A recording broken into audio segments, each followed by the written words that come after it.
Welcome to This Week in Money. I'm Jim Goddard. Today, Ross Clark from chartsandmarkets.com takes a look at the rebound on the major markets this past week and how the Canadian dollar is doing in a dismal crude oil market. Author of the second edition of When the Bubble Burst, Surviving the Canadian Real Estate Crash, Hilliard MacBeth, examines how Canada's high debt load will influence how we deal with the upcoming recession and possible real estate crash. WolfStreet.com publisher Wolf Richter gives us his view on the auto market going into bad times and how you might find bargains as we pull out of this financial abyss. Plus, at the end of the show, we'll have company showcase updates from American Manganese President Larry Reaugh and Aben Resources CEO Jim Pettit. We'll talk to Ross Clark right after this.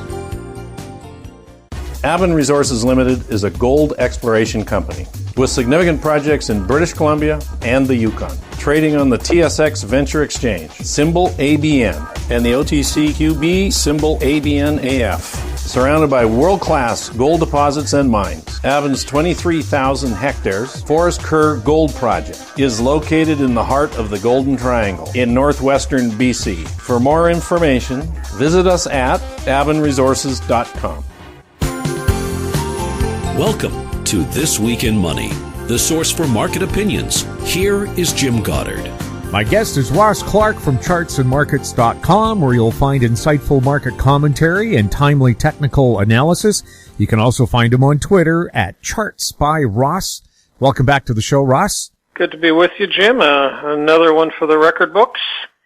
Yes, this time the markets might have closed down on Friday, but during the week they had some massive gains. Some people are even saying it was enough to say we're back in a bull market. Are we? No, we are not. The old definition, 20% move, defines whether it's a bull or bear market. Well, when you have the type of action that we've seen in the last month, where markets are down 35%, to get a 20% rally as we did this week off the lows, that's more of just what I would call, or Wyckoff would call, an automatic reaction. It's nothing more than that.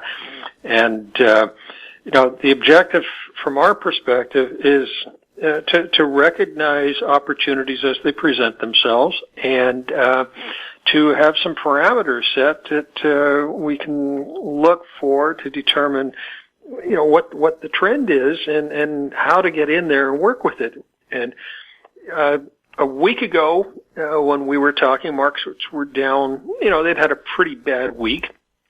And then on Sunday night, our capitulation model, which is designed to look for that urgency on the part of investors to exit positions, the futures market on Sunday kicked in capitulation on the S&P, and all day Monday that model stayed in place.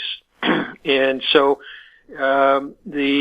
what we were telling people was that we should be looking for a large-scale rally, probably the best one since the top, and the type of thing you would look for would be a 38% retracement rally, and that would come back and test either the 20 or the 50-day moving average.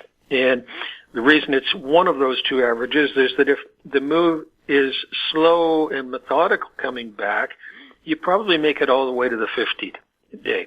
If it's quick, like this one was, and you get the 38% retracement, which we did on Thursday, all you expect to do is test the shorter-term average. And of the major indices, looking at we got 8 here on the page. 7 of 8 have kissed that 20-day moving average on Thursday, and that's what we were telling people. That was an opportune time to once again watch now for the loss of momentum on the upside and take a look at some inverse ETFs, some bear ETFs, or shorting call options or buying puts. So there's lots of opportunities. On Monday, we like to use options when you've got these extremes, because when the markets turn, the options make some very big moves. And our rule of thumb is that you take an option that has at least 45 days till expiration, and you take a strike price that's halfway to what you would deem to be a technical target. And so as you get the turn, the price action in the option becomes quite good. And on Monday, the S&P, the Spider ETF, the May 240 call on that spent the whole day trading just under $10. And by Thursday, this thing was trading at $28. That's the type of thing we look for when you're into this type of volatility that we've got right now. And at this point, now that this rally looks as though it's found its cap for here, it's time to have a trade on the short side to take advantage of at least a 50% pullback from Monday, and more than likely a total retest of the low. Yeah, I would call this a gravel rally with so many ups and downs. You might get motion sick. Oh yeah, and it's you don't have to watch it minute by minute, but if you can set your parameters in place, and as this thing stair-stepped down, the first rally off the low that we had at the beginning of March, that was a 50% retracement rally. And that was a nice place to put on, or to be a seller and to put on some bearish positions. And then the next couple of rallies, they were just 23.6% or 38% rallies into resistance, and those became good points. And so then when you get that final capitulation number, that's when you start to think, okay, look for the bigger retracement. It's probably tradable. And now that we've had it, then, start to think negatively again. But, and we've got very, very few real safe havens out there these days. For all that, pretty much everything rallied into the middle of the week, or the tail end of the week. You take a look at where we are relative to where we were a month or 2 months ago, and gold bullion or treasury bonds are really about the only places that have held up decently. Now, the price of crude in Canada below $5 a barrel, is it even worth trying to take it out of the ground? No, $4.51 for Western Canada Select. They say it costs $7 to ship oil. So, it costs more to ship than they can sell it for. This stuff is all going to get shut in.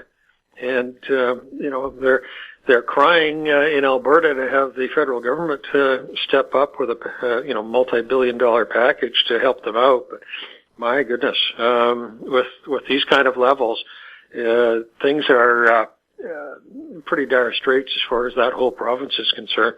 And, even in the States, this type of number for those shale producers, in the Permian, I mean, they've got to be crying the blues here as well. So, how long does the price have to stay down before, there's enough of a cutback, and we've got a chance for a bottom at this point? I can't see one. We had, our original model pre-COVID was that we would have a good second half of this year under normal circumstances, but gosh, you've got to throw the models out the window when you've got circumstances like this. And as I say, you just look for that exhaustion point where there might be a tradable bottom, but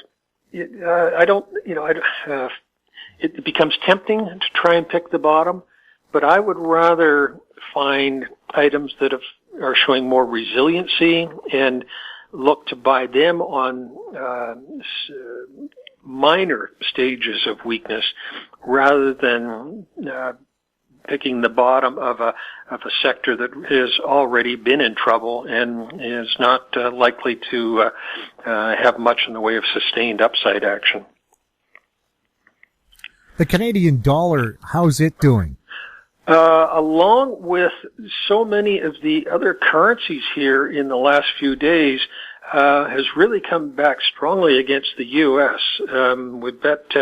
We tacked on, 2.5 cents from early in the week on the Canadian dollar.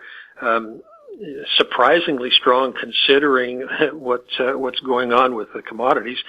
I guess if anything, it's that Canadian interest rates, even though they were dropped today by the bank, or on Friday by the Bank of Canada, the fact is that this rally, I don't think, has sustainability to it. The trend is still down, and it's probably just going to try and find a resistance level on this bounce and then be continuing to the downside. If you take a look at other currencies, the euros had big volatility as well. It had a 4-cent rally off its bottom. The dollar index, U.S. dollar index, huge volatility in this last month. I mean, we've been in a slowly rising channel for the last 18 months up until the beginning of March. It took out the bottom of that channel for 48 hours. And then as of tail end of a week ago, they popped through the top end at par, went to 104, and we close off this week back at 98 and change. So it's just total volatility. I don't get a strong feel for the dollar index in terms of where it can go. In theory, Bob Hoy talks about how you would expect U.S. dollar strength in these poor times. There's probably a buy on a pullback here, but I'm just not getting anything that kicks in with my signals right now. And Ross, before we go, you have a special offer for us? Yes, in these trying times, we're trying to step up to the plate for people a bit. So we've got a $200. We'll get you a subscription good through the end of May.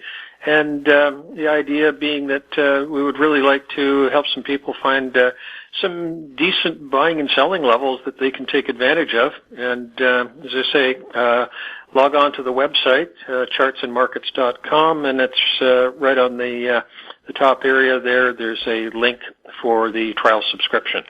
Russ, thank you so much for being on This Week in Money. And it's always a pleasure, and we'll see how this next week unfolds. I got a feeling it's not going to be as pretty as this one was.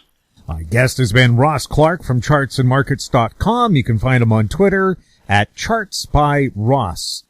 Coming up, Hilliard MacBeth, next on This Week in Money. Always consult your investment professional before making any investment decision.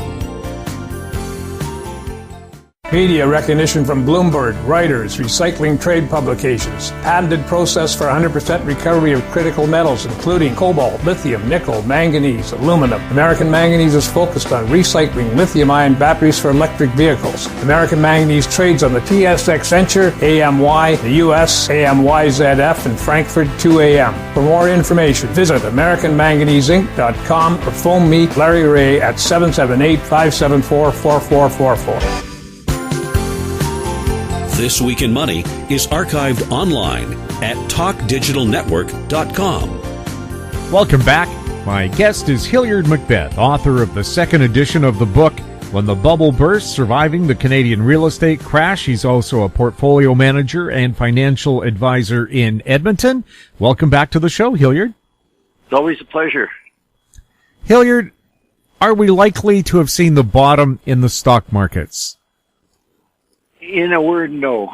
So we're down about, as you and I talked going into the weekend here, we're down about 25 to 30%, and earlier this week we were down 35 to 40%, depending on which market you're talking about. So there's been quite a good rally from the bottom on Monday.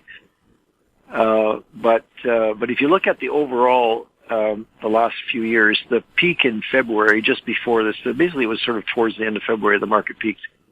The valuation levels were very high. The percentage gains over the last few years were extreme.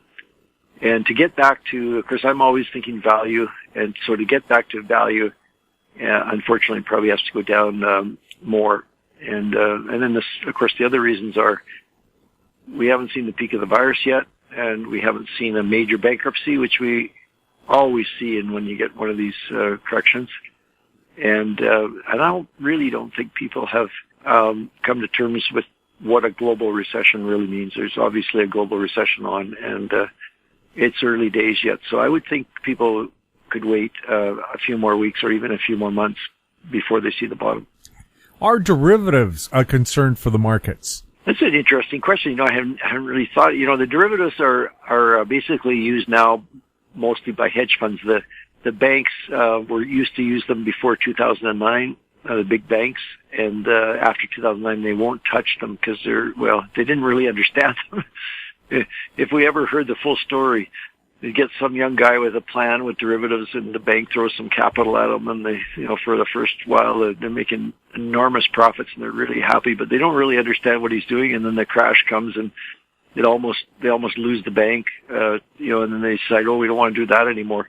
So we're still in that phase when it comes to big banks, but with hedge funds, they definitely do use derivatives, and that's possibly one of the areas where you could see a blow up, because hedge funds prior to the peak in February, they were forced to basically abandon their hedge and just go sort of long the stock market, and of course that isn't their mandate, that isn't the way they think. So they probably used a lot of derivatives in order to continue to be hedge funds, but also add a bunch of extra alpha on because the market was doing so well. And so I wouldn't be surprised to see a blow up from that segment. So yes, the hedge derivatives could be a factor.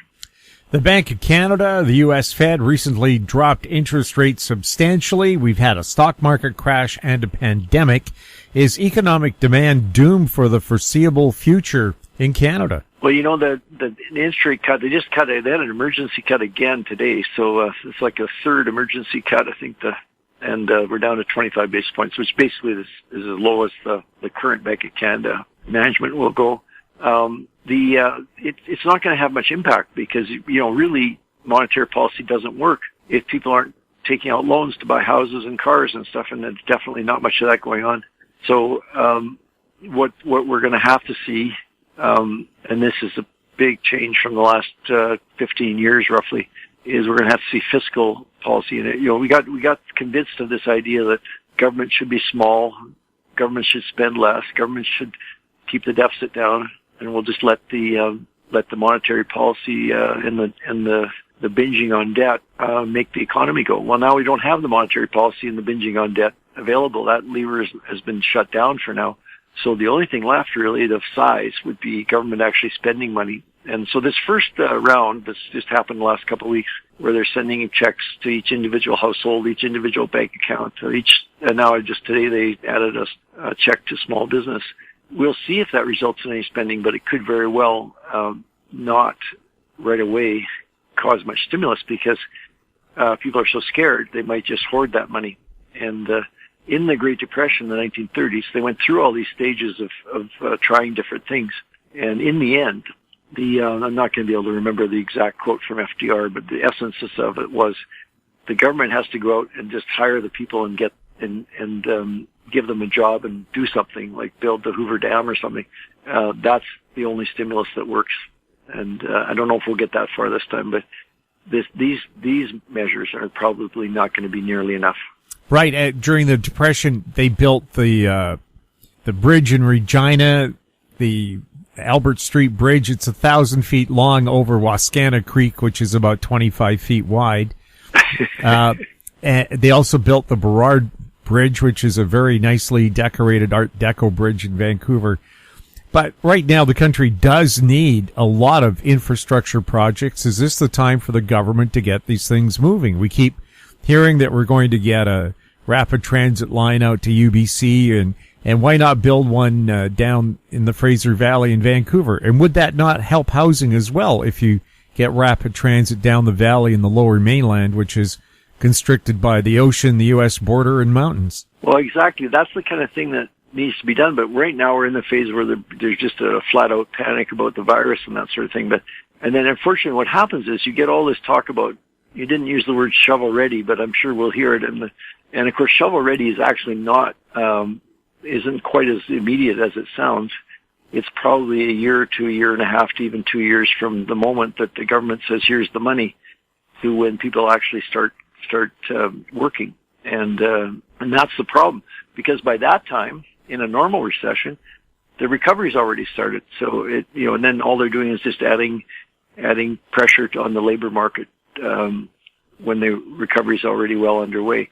So it would be nice if they could actually get moving on some of this, because that's the kind of thing that would make a difference and give people something to do and get them out of their homes. By then they'll be tired of being in their homes and put them back to work.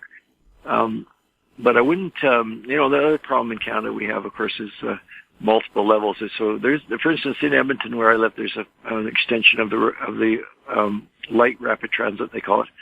And there's so much money from the city, so much from the province, and so much from the federal government. And they're still talking about the various ratios. And then they had a new government in Alberta, or the Jason Kenney government, and he immediately says, well, no, we're not putting our share in. And so then now the federal government's debating whether they should or not, and the city doesn't actually have the money. So, I mean, it's really hard to get all three people going at once. So, sometimes these severe recessions, like the one we're probably in now, have some benefits, and one of the benefits is it actually might get people to work together and move more quickly. Is it a good idea that the federal government this time, with an economic crisis, is putting in measures to help individuals who might have been laid off or their incomes drastically curtailed, and also programs to help small and medium-sized businesses to retain their employees? They didn't do that last time. No, there's a real, the ultimate is Steve Keen, as an economist, is living in Amsterdam, and he's written several books debunking economics, and his the thing he's been talking about for some years now is a modern debt jubilee. And there's several other economists talking about it, although none of them are mainstream. They're all heterodox economists, they call it. But essentially what it is the debt loads that people have now cannot be dealt with with some of these programs as we're talking about. So you need to do a forgiveness, and the problem is the forgiveness is extremely difficult to do, because you have some people who are deeply in debt and didn't care. They went on every trip they could get on, and they bought the most expensive house they could find, and so on and so forth. And the other people were prudent savers and didn't, sort of sacrifice the lifestyle so that they didn't go into debt.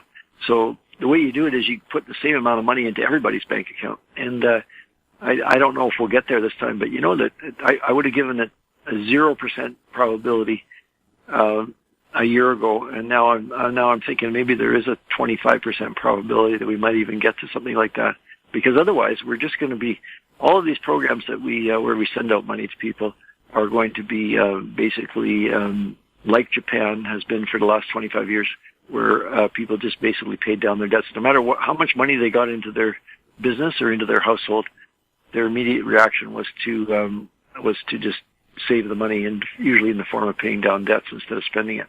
What's going on with mortgage rates? Is this a sign Canadian banks will be more conservative in their mortgage lending if the rates have been going up? It's interesting. Rates are going up. So the bank rate went down for the third emergency. I'm calling the first one an emergency. I got into trouble with somebody for calling it an emergency, but it was a 50 basis point cut when normally they would have done a 25 basis point cut. So by my count, this is the third emergency cut in 4 weeks or something. I've lost count, but yeah, yet mortgage rates are going up. So this, and now, a lot of people say, well, it's the spread, the deposit rates and that, but that's based on that myth that banks raise deposits and then turn around and lend them out, which is, you and I've talked before about how that's not correct. Banks can create new money by making mortgage payments. So the fact that mortgage rates are going up is more likely to be the banks are worried about their own situation and their own profit margins, and they should be worried, because loan losses, all it will take is a very small percentage of their loan book, something in like the 4 to 5% range of loan losses, in order to wipe out all of their excess capital. So banks are required to keep a capital above a minimum buffer, which is 8%. They're currently at 11.5%. So 3.5% of capital is extra. So if they have losses of 4 or 5% in their loan book, they will be breaching the minimum capital buffer, and that means that they can't pay dividends, which is a big deal. I wrote my weekend note, and I encourage people to look it up and subscribe if they like, on that topic this week. And I was amazed. Like I list all the companies in Canada that have been paying dividends for more than 150 years. One of them almost 200 years. I think it was the Bank of Montreal. So for them to cease dividends would be like a 1 in 200 year event. And but if they're not careful, that's maybe it's out of their hands now. I don't know. They may be in that position. So I suspect it's more like a self-preservation move. The other thing is there's been encouragement from the government to have banks give 6-month mortgage, not forgiveness, but a delay in payments. But of course, people don't realize that the interest just gets added to the loan, and now you're paying interest on interest. So when the interest rate goes up, the interest on the interest goes up, and the interest is compounding at a higher rate. So it's not a gift from the bank, and I don't think they'll present it that way. I saw the guidelines to the employees as to how they're supposed to present this, and they've been told they have to point out that the interest is not forgiven; it's just a delay. And because now you're borrowing the money for 6 months longer, your total interest will actually go up. Does Canada's massive debt bubble just grow larger, or does it burst? Well, I think in a lot of talking about that modern debt jubilee proposal from Steve Keen, the reason for that proposal is we've gotten to the point now where these debts are so high they just cannot be paid back. So you think about, just very briefly, if everybody tried to pay down their debts at the same time, and John Maynard Keynes wrote about this, it would crash the economy. So in what would actually happen then is the debts wouldn't go down because the people that were trying to pay back their debts would lose their jobs because the economy had crashed, and then now they'd be unable to pay down their debts. So you get to a point where the debt bubble is so big that trying to manage it becomes unmanageable, and the only way to do it is through forgiveness. Now, what happened in the U.S. in 2009 is a whole bunch of people defaulted on their mortgages, like a lot of people, and the debt ratio went down substantially. Not because people paid the money; they never paid the money back. But what happened was that people seized the house, the title to the house was removed, and the debt was canceled, and that was how it was done. So, at the time that started in the U.S., the debt ratio was 140% of income. And Canada was at about the same level, about 140%. And with all of those debt cancellations through foreclosures, the U.S. went down to about 100 or 110%. Over that same period, instead of going down, Canada went up from 140 to the 175, 176% number that everybody seems to have noticed has been sort of hovering around that level for now. So if the U.S. couldn't do it without foreclosures and debt cancellations from 140, there's no way that Canada can do it, especially with a collapse in the oil prices from the level of 175 where we are now. In tough times, are the banks your friend? Where did that question come from? The banks are never your friend. So that what is that classic saying that the bank is somebody who wants to lend you money when you don't need it, but demands to have it back when you do need it or something. It's one of the things I was going to mention, I don't know if people have noticed this, but the whole bunch of corporations are doing what they did in 2009, and individuals, some individuals are doing it as well, is if you have a line of credit at the bank, it's almost always good times when they establish a line of credit. They say, oh yeah, you got all that equity in your house, and the phrase from the Bank of Nova Scotia is, you're richer than you think, right? And that, what they're talking about, of course, as everybody knows now, is the equity in your home. The equity in your home's gone up, and therefore you've got all these things, so they give you a line of credit. You say you can borrow, just write checks. They give you a checkbook. Just write checks against that. And, of course, now home prices are going to go down because of the recession, and the bank starts thinking about, holy cow, we've got all those checkbooks out there, and it's based on a value of the home that is maybe too high. Maybe the value of the home in a couple of years from now is going to be 30% lower. So we better rein in that line of credit. So what businesses do, and a lot of businesses do, whatever line of credit they have, they draw the full line of credit down. So say the business has $1 million in lines of credit for operating expenses and that sort of thing. They borrow the whole million, even if they don't need it. They borrow it, they just put it in the bank account. Now, they don't put it in the bank account at the same bank because the bank has the right to seize it. You put it in a bank account at a different bank, and that way you can protect yourself a little bit. So if people are in that situation, I encourage them to think about that, because liquidity in the next little while is going to be number one, and the bank will demand that line of credit back just at the most inconvenient time possible. You can be sure of that. Because it's on their timetable, not on your timetable. The Trudeau government is undertaking a massive spending spree of taxpayers' money. Could this result in a lower Canadian dollar and higher punitive taxes? Well, I think that if they were doing it just if only Canada were doing it and everybody else wasn't doing it, it might cause a problem. But because everybody's doing the same thing at the same time, it's not going to be noticed probably as much as it normally would. So far, the Canadian dollar is held up. It's just absolutely shocking. So we had an emergency on Friday. We had an emergency cut in the Bank of Canada rate. The Western Canada Select oil went down to $5 a barrel. It's amazing to me. The big oil price went down to the low 20s, 21 or 22. Canada's viewed as a commodity oil currency, and yet the currency is above 70 cents. So it's pretty shocking. But I don't think I have had a couple of conversations with people that are really worried that taxes are going to go way up and that sort of thing. But that's not necessarily correct, because the federal government, at least in Canada, don't look at the provinces. Like, don't look at Ontario, for example.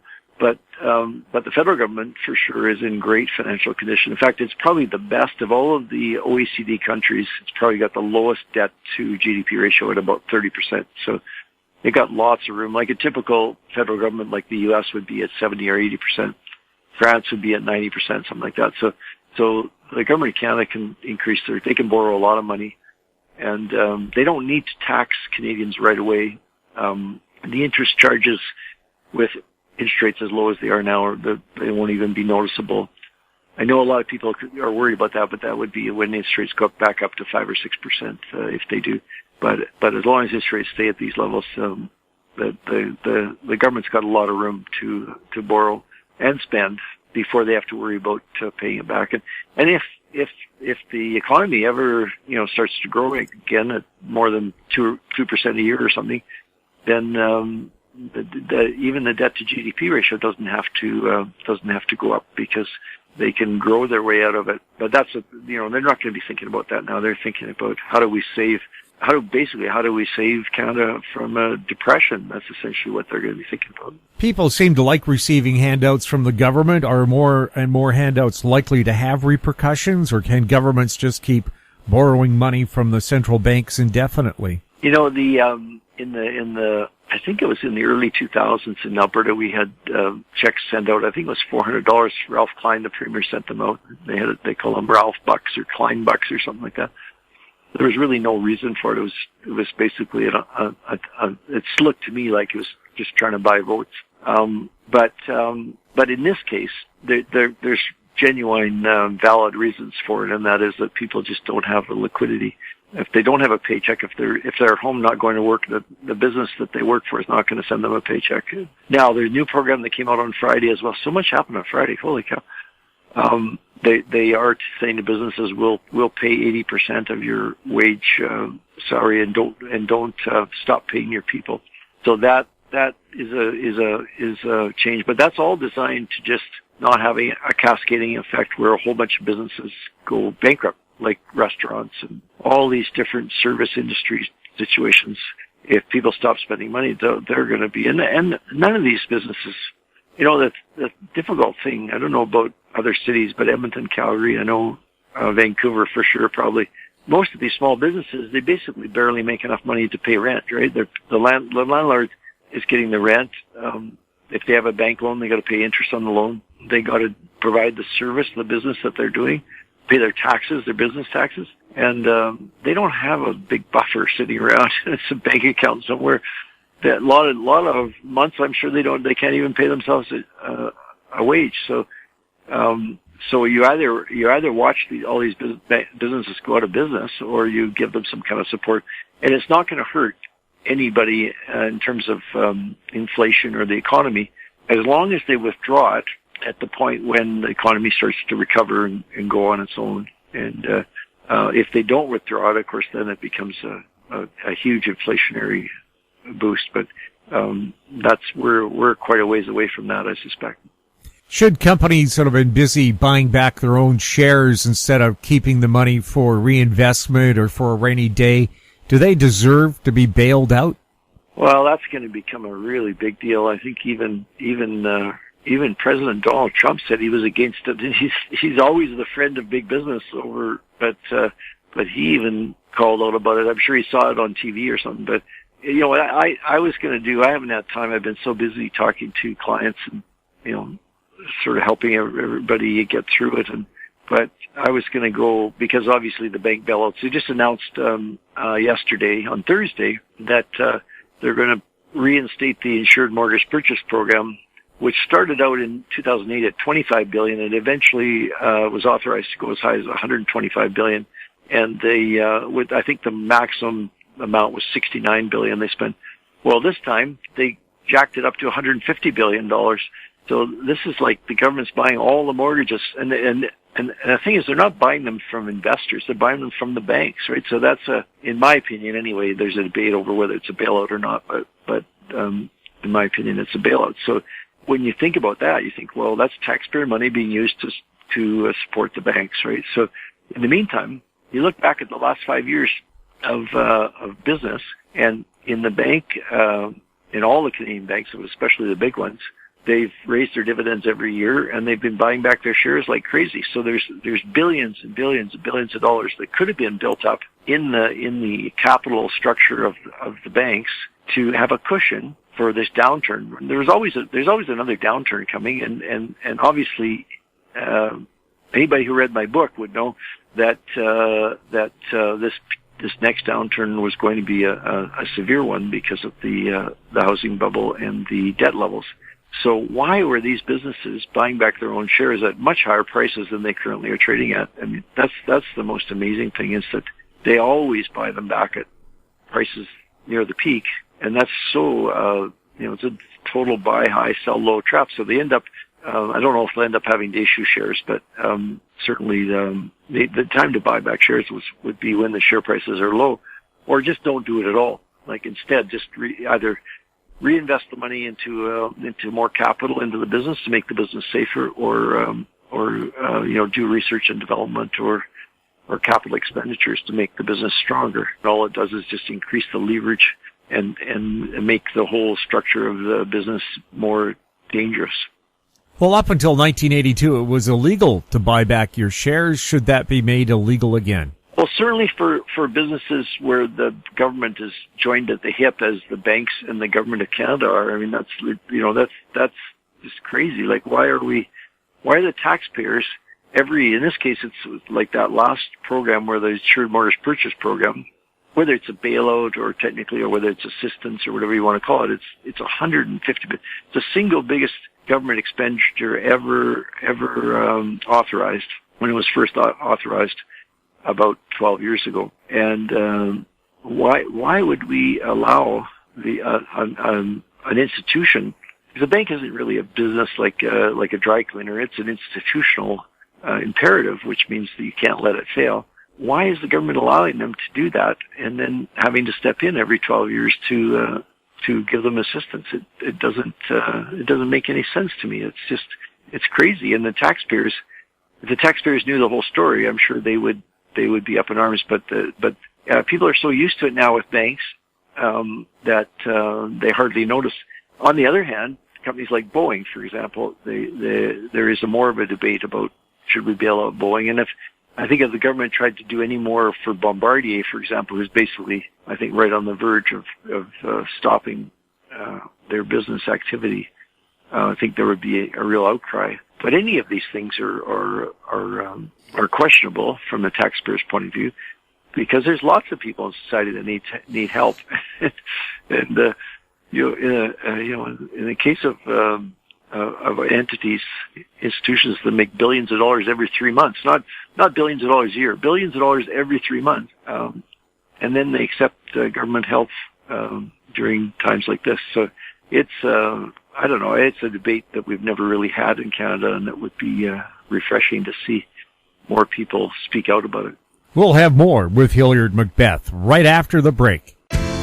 Engineer Gold Mines is focused on the exploration and development of the historic high-grade Engineer Gold Mine situated 32 kilometers southwest of Atlin, British Columbia. Engineer Gold Mines is fully permitted for surface and underground exploration with the drill program now underway. Engineer Gold Mines Limited trades on the TSX Venture Exchange, symbol EAU. For more information, please visit us at engineergoldmines.com. This Week in Money is archived online at talkdigitalnetwork.com. Welcome back. We're speaking with Hilliard MacBeth. Hilliard, is any of the Trudeau government's bailout money likely to make it into real estate? Gee, I hope not, but it probably will. I mean, the individual amounts are pretty tiny. There's not going to be any large chunks. And of course, in Canada, you don't really need a lot of money to get into real estate. The CMHC insurance, you only required to have a 5% down payment, and yeah, probably it will. But that's I think what the question is getting at is something that I think is different this time, and that is traditionally when you go into these recessions, and then when you're the government, you're trying to come out of the recession.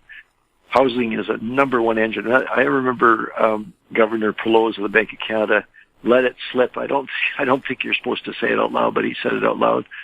So I quoted it in my book, and basically he admitted that in 2008, 2009, under the Harper government with Pelosi as finance minister, they just made a decision to go all out using the housing sector as a way to stimulate the economy because they could see that there was a global financial crisis on, and they just went all in on housing. I mean, I don't know if you remember, but it was 0% down and 40-year amortization. Well, nobody has any trouble qualifying to buy a house when it's 0% down and 40-year amortization. The payments are, you could probably have a part-time job at Starbucks and still qualify for a mortgage.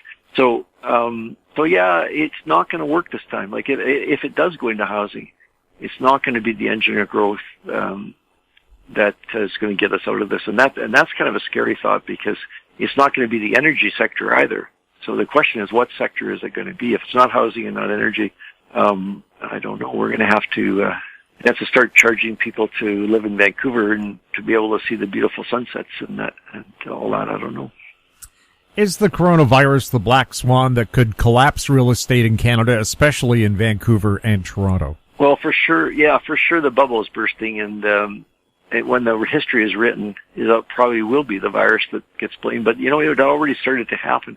The recession. I wrote on January 3rd. I wrote a weekend note, and I reviewed the economic numbers in that note, and they had already taken a significant turn downwards, starting in about October. Coincidentally or not, it was right around the time of the election that the numbers went from quite positive and glowing reports to very negative. Like, for instance, at the time, the latest numbers were out, as I recall, from October, and year over year, you had a retail sales number. This is all retail sales of negative 1.5%. Well, that never happens. You never get a negative number on sales from a full 12 months previously, unless you're in a recession. So I'm guessing that we were already in a recession in October or November, somewhere starting maybe even as early as September. And so what happens with recessions is it's only till about a year after they've started that they even recognize that we're in a recession. Now this one will be faster because of the virus, but in normal recessions it takes them a long. And then for another half a year, so it's like almost out to about 2 years, they're revising the numbers.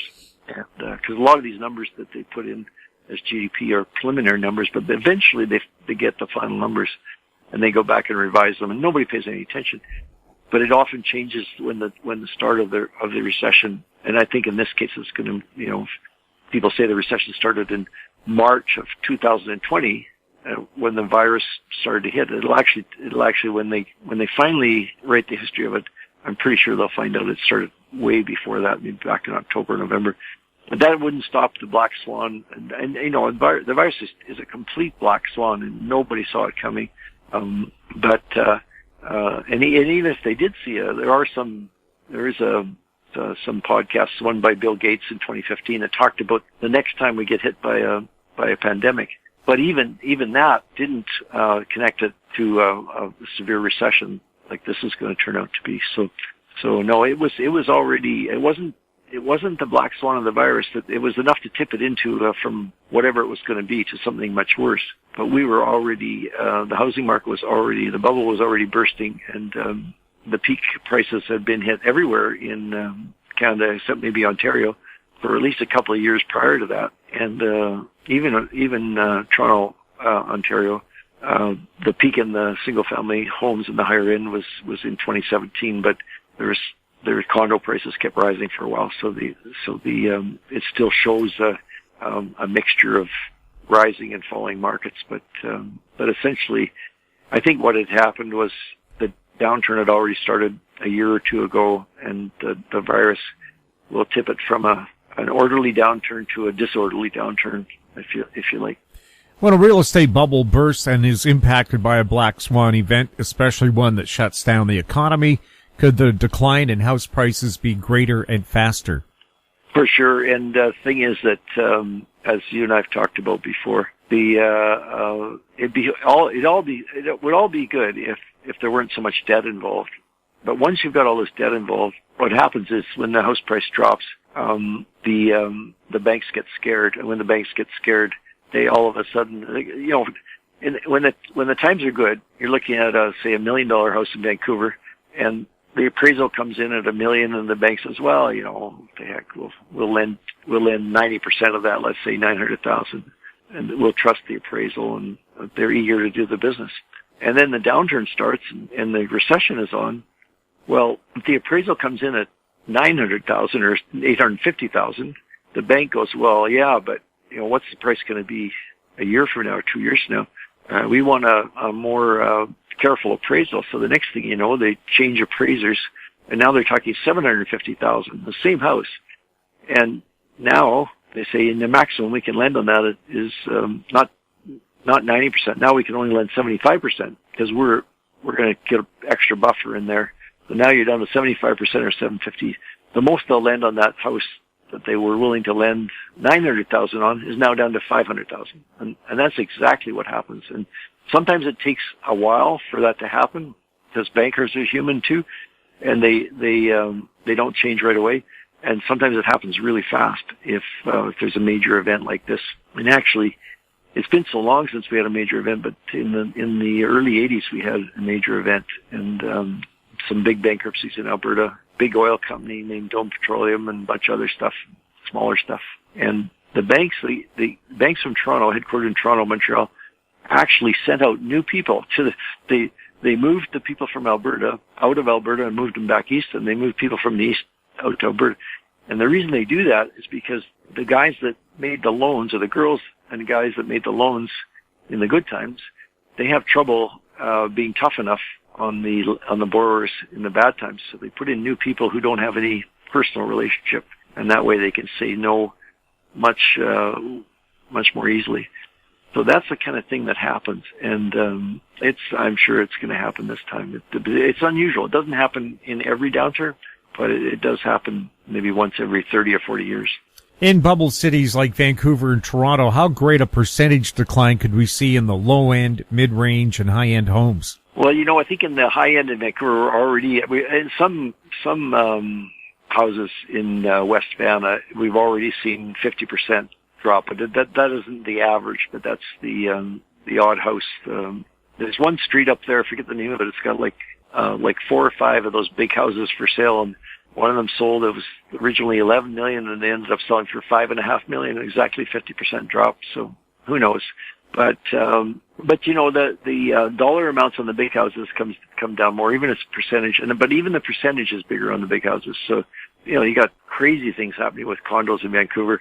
You know, like one developer, I think it's West Bank, is asking, it got up as high as $2,000 per square foot at one point.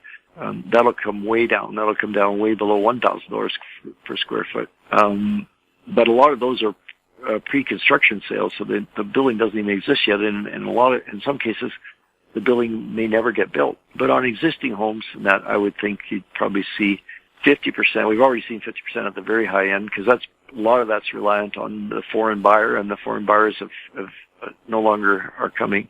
And then the mid-range, I think you could see 35 to 40%. And then in the lower priced area, the percentage drops are less, but they'll still see something pretty substantial in the 25 to 30% range. What's great about that, if there are any move-up buyers left that are, biding their time in it's like a townhouse that's worth $500,000 or $600,000, but they desperately want to move up to a single-family home, the dollar gap becomes much easier to manage. When that big home comes down 50% and the home that you're in only goes down 25%, the gap shrinks dramatically. However, there's a problem for a lot of people in that they hate selling a home. So it's like in this case, this example, say you got a $500,000 home, it goes down 25%, though that's $375,000. That's the best you can get for your $500,000 home. And some people won't move because they just absolutely refuse to sell it at a loss, but they should, because let's say they were going to buy a $1 million home and it's come down 50%. So now the gap is $500,000 for the one they want to buy and $375,000 for the one they want to sell. It's only a $125,000 gap. And before it was a $500,000 gap. So of course they should make the move. But a lot of times they won't because they don't like to sell at a loss. How do vacation properties do when real estate bubbles blow up? Well, I think it depends on the area. Like I know that in around Edmonton and Calgary, prices crash. Basically, there isn't a lot of choice around here, but there's no real great area. So everybody goes different places, in the lakes and that. But I know in Toronto, for instance, they've got Muskoka, and there's quite a lot of very expensive vacation homes there. And that'll be really interesting to see. Generally, the prices would come down because an awful lot of that stuff gets bought because somebody buys a $2 million house in a nice neighborhood in Toronto, and it goes up to $4 million value, and they take that extra money that just came as a gift, and they use it to lever up and buy a cottage. I talked to a realtor in Whistler about 5 years ago when I was selling my sister's condo there, and he said that the market in Whistler is entirely dependent on Vancouver housing prices. And I said, I sort of argued with him and said, well, wait a minute, you got all kinds of foreign people buying places at Whistler, from all over the world. He said, oh yeah, but that doesn't matter. It's the Vancouver families that want a place at Whistler, and if their house in Vancouver is going up in value and everything's good, they'll open up their wallet and they'll buy it Whistler. And if their house is going down in Vancouver, it's been a long time since that happened, they won't make a move. And so the Whistler properties eventually they'll come down more than the properties in Vancouver because of that. It's always a marginal choice when you're buying that vacation home, right? It's not, you need a home to live in, but nobody really needs to buy that second home. And in an environment like this that we're in now, I think people will be very cautious. Do you have potential time frames for real estate markets in Canada to hit bottom? Well, I'm looking at a number of indicators. Well, first of all, we have to get past the virus, right? And that's anywhere from 6 weeks to maybe a couple of months. So that'll go by fairly quickly. The second thing, which will be harder, is the recognition that we're in a recession in Canada and a global recession. So a global recession, nobody really knows what that's like. It's very rare, and that'll take a few more months for sure. And then the third thing is we always see in these severe recessions and financial crises like we're going to go through, some kind of big headline failure. Like in the one in 2009 was Lehman Brothers. Everybody remembers Lehman Brothers, right? And prior to that, there was one that maybe some people remember, which is Olympia in York in Toronto, and that was 1990. And so something like that, and that has those big headline announcements. They have an impact on people's psyche. And then in the housing market, not in the stock market, but in the housing market, there would be another element, and that is, when do the banks open up their willingness to borrow again? Because the banks will get very tight on lending for real estate, and that'll push prices down even further. There'll be foreclosures. The banks will get ownership of properties. They don't have a division. Banks don't have a division that handles foreclosed properties. It's been so long they don't even know what a foreclosed property looks like. They have no staff that even know what that's looked like. The only staff they had that dealt with that in the 80s and the 90s, they've all long since retired.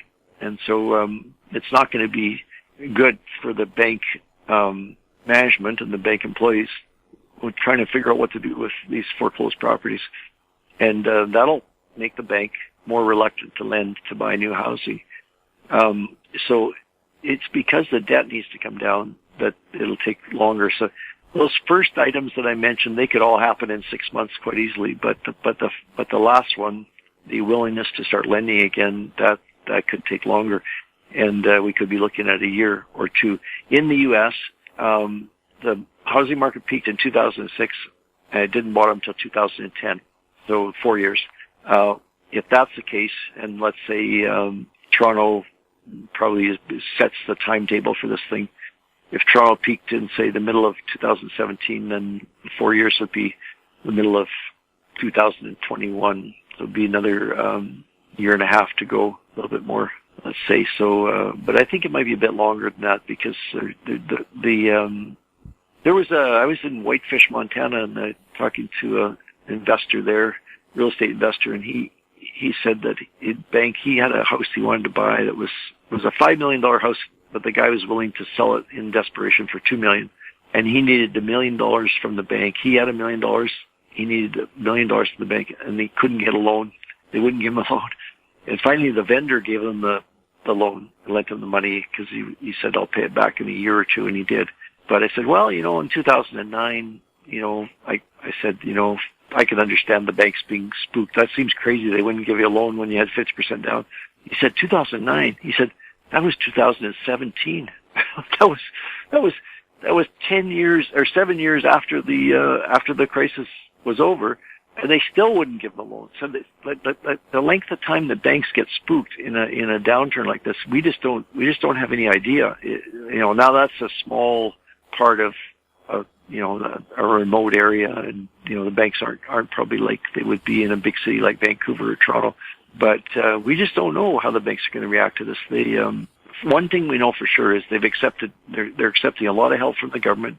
They can say it's not a bailout or whatever, but there's going to be a lot of repercussions from accepting all this help, and they're going to it's going to change how they operate. I don't think those days of lending $1 million for a Vancouver home, as long as you have a down payment, I don't think they're going to come back anytime soon.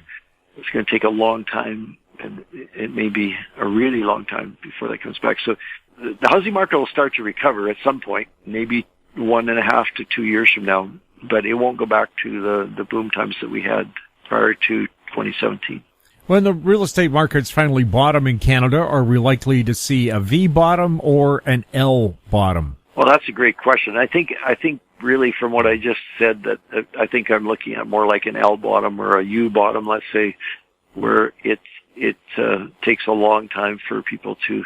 I mean, one of the things that has to happen, and it's going to take time, is there's a whole bunch of real estate speculators that have to get wiped out. And I'm sure some of them are fine people and they're nice people and all that, and they just got caught up in the frenzy of it. So I feel badly for them. And I met a number of them, and they just seemed like normal people to me. But they owned 3 properties, and I don't know why the lenders were willing to lend the money to them to have 3. And all of them were convinced that they were going to live off the income from these 3 properties in some future retirement situation. But all those properties have to, all that speculation has to be eliminated, and so that's going to take a long time. Is a real estate collapse likely to cause people to move into or out of big cities? That's a great question. I think that you think about the impact that all of this working from home is going to have on. Like I know some people like you, Jim, are used to working at home some of the rest of us are not very used to it, and we're discovering that it's not as difficult as we thought. Right? People are figuring out a way to work from home. I see all these CEOs doing like FaceTime or Zoom or whatever from home, and Slack technologies. That sort of stuff is all set up to help you work from home. Teams can work and share files from home. It's quite interesting. This can have a big impact on how people think about the whole idea of. I'm going to get to the city's part. How people think about the concept of everybody at, by 8 o'clock in the morning has to travel to a high-rise tower downtown, and then at 5 o'clock everybody struggles to get home. And especially in Vancouver and Toronto, it's a nightmare to do that. Well, what if you didn't have to do that anymore? Then the change would be phenomenal, because you wouldn't have these traffic problems, you wouldn't have the cost of commuting, you wouldn't have the cost of parking.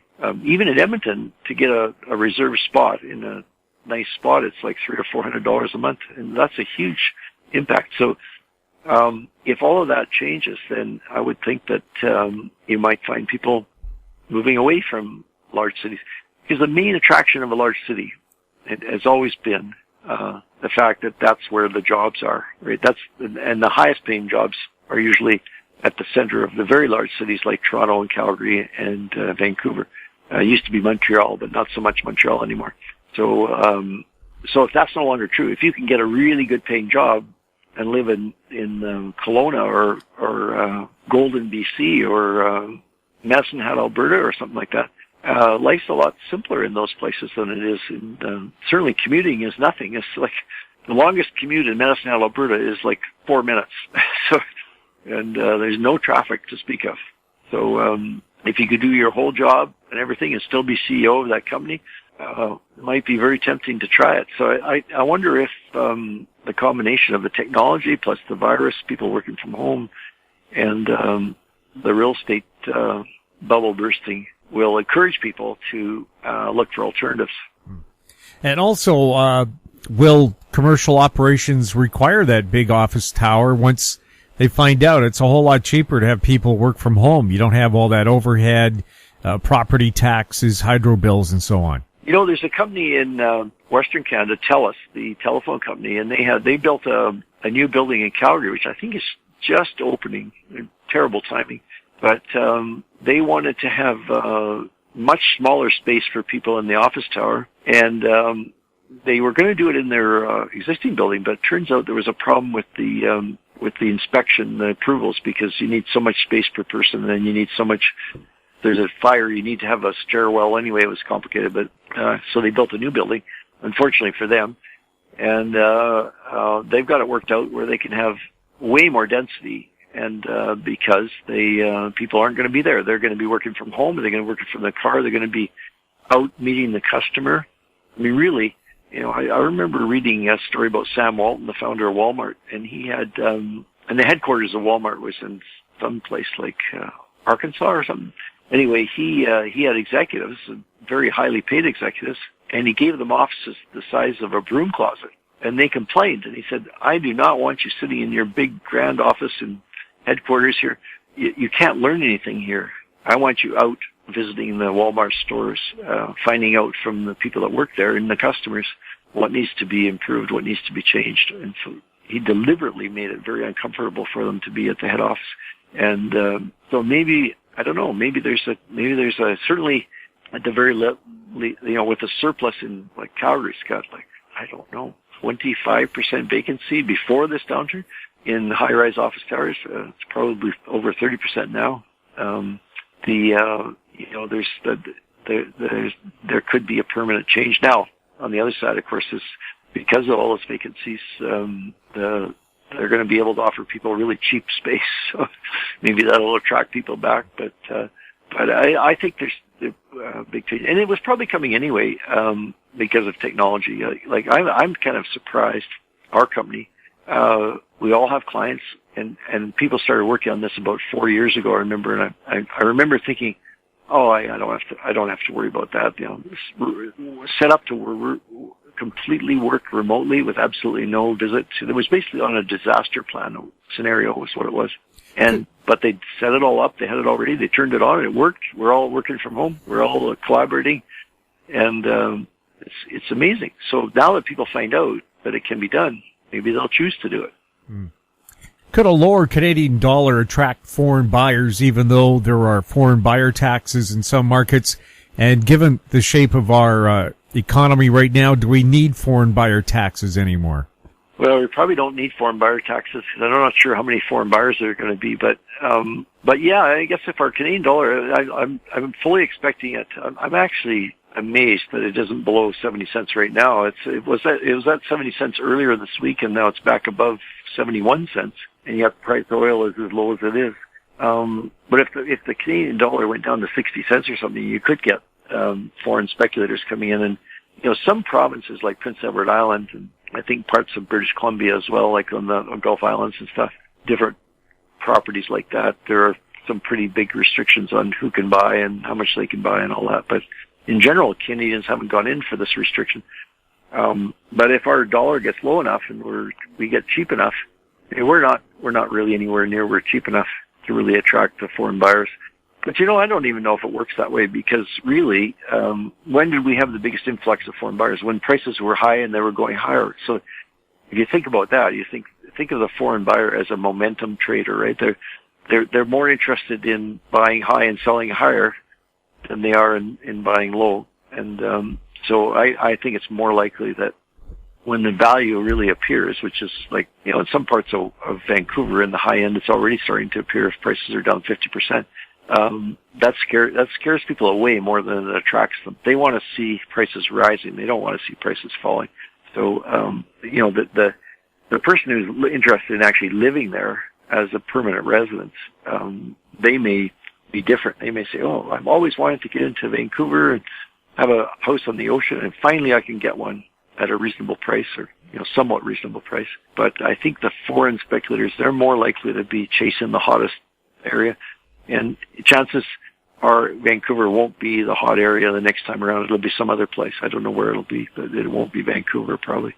They're going to be, depending on how much money people lose from the, mostly from China, I guess, they will be, when their fingers get burned that badly, it'll be a long time before they come back. They'll tell their children and their grandchildren about it. So it could be a long, long time before people come back. Assuming that prices drop a lot, like more than 50%. It's just a little downturn and then it goes back up again. Well, then they'll probably barely miss a beat. But it'd be interesting to see how much money the foreign buyer's tax is actually collected, because it seems to me like the foreign buyer disappeared right around the time they brought the tax in. Following this stock market crash and quarantine, are we likely to see foreclosures rise? Yeah, for sure. We're going to see foreclosures. Foreclosing is an interesting thing. It varies by province. And some provinces it's called power of sale, and other provinces it's called foreclosure. And there are protections for people. For instance, there's when you initially go to court in Alberta, there's something called a redemption price. And it's a price that's set based on the current market value. And now I might get this wrong. Somebody will know better than me, but generally the way it works is the homeowner that's about to lose his home for non-payment of debt has a period, I think it's 6 months, where they can make an attempt to try and hang on to their home. So in other words, it's to give them a second chance, kind of to scramble, somehow get the money together or get a new loan and essentially keep the house based on that redemption price. And so you got to wait for that to go by. So it's a long process. The other problems with foreclosures are, from the point of view of a buying opportunity, is sometimes people are really upset that they get foreclosed on, they're losing them, and they sabotage the building, like they sabotage the property. And that's kind of terrible as well. And then another thing that happens in foreclosures is you're not allowed to actually go into the property, because nobody can say for sure if it's safe or whatever. So you have to buy it basically with a description. You can drive by and look at it from the outside, but you can't actually go into the property to see what kind of shape it's in. So we're going to see a lot of that. It's kind of messy. It's unfortunate. I thought in the 2009 in the U.S. situation that they foreclosed on all these people, millions of homes. The hedge funds bought up all the homes. The hedge funds put them on the market as rentals. They're still on the market as rentals. Like, what is this now? 11 years later, they're still on the market as rentals. And my thought was, why not just go to those people that have lost? They can't pay their mortgage, sure, okay, and admit that. They lose title to their home, sure, that's fine too. Keep them in their home as renters, and maybe with an adjustment that if they're good renters for 10 years, then somehow they earn the right to maybe buy the home eventually, and be a lot cheaper on the system, a lot better for the banking capital erosion, and would save a gazillion dollars in legal fees. And they actually tried to implement a program on that in the U.S. They had a program, but it didn't work very well. It's way too cumbersome, way too bureaucratic. But maybe if it happens, or when it happens in Canada, maybe we could try to do something like that. Because otherwise, you got all these people and they're desperate looking for a rental place. It's very sad. Like the disruption is very painful. With the fear of transmittable diseases in the forefront of many people's minds, are condos likely to remain popular? I don't know about condos. There's a bunch of problems with condos right now that are on the market, and one of the big ones that we're hearing about is the insurance. So every condo building seems to have a flood at some point because somebody's pipes burst, and if it's in an upper floor, then a whole bunch of units are affected. The insurance companies have gotten tired of paying for all this water damage, and so they've jacked up the insurance rates, and that's one problem with condos. Another problem with condos is there's a whole bunch of investor-owned condos that are out for rent, but they never were designed properly to be rentals. If you build a building and call it purpose-built rental, it's built one way. If you build it as a condo, it's built a different way. And the condo is built to be luxurious and to convince people that they should spend a ridiculous amount of money to buy a box in the sky. That's not the best kind of situation to have a reasonably priced rental.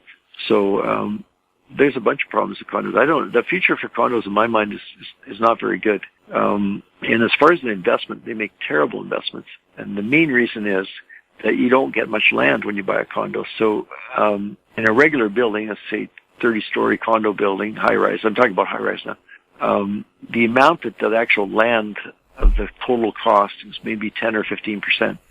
So if you buy that condo for, say $1 million, only $150,000 of it is for the land, and the other $850,000 of it is for the building, the construction, the advertising, the developer's profits, all of the things that you paid for if you bought that condo brand new. It's like buying a brand new car.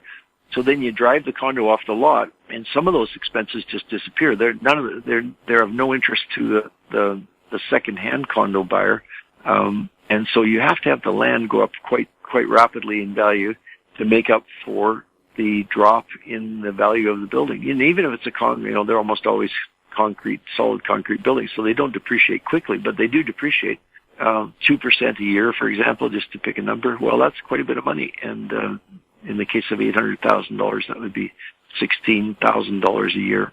Well, that land has to go up in value by 10% a year just to make up for the decline in value of the building at 2% a year.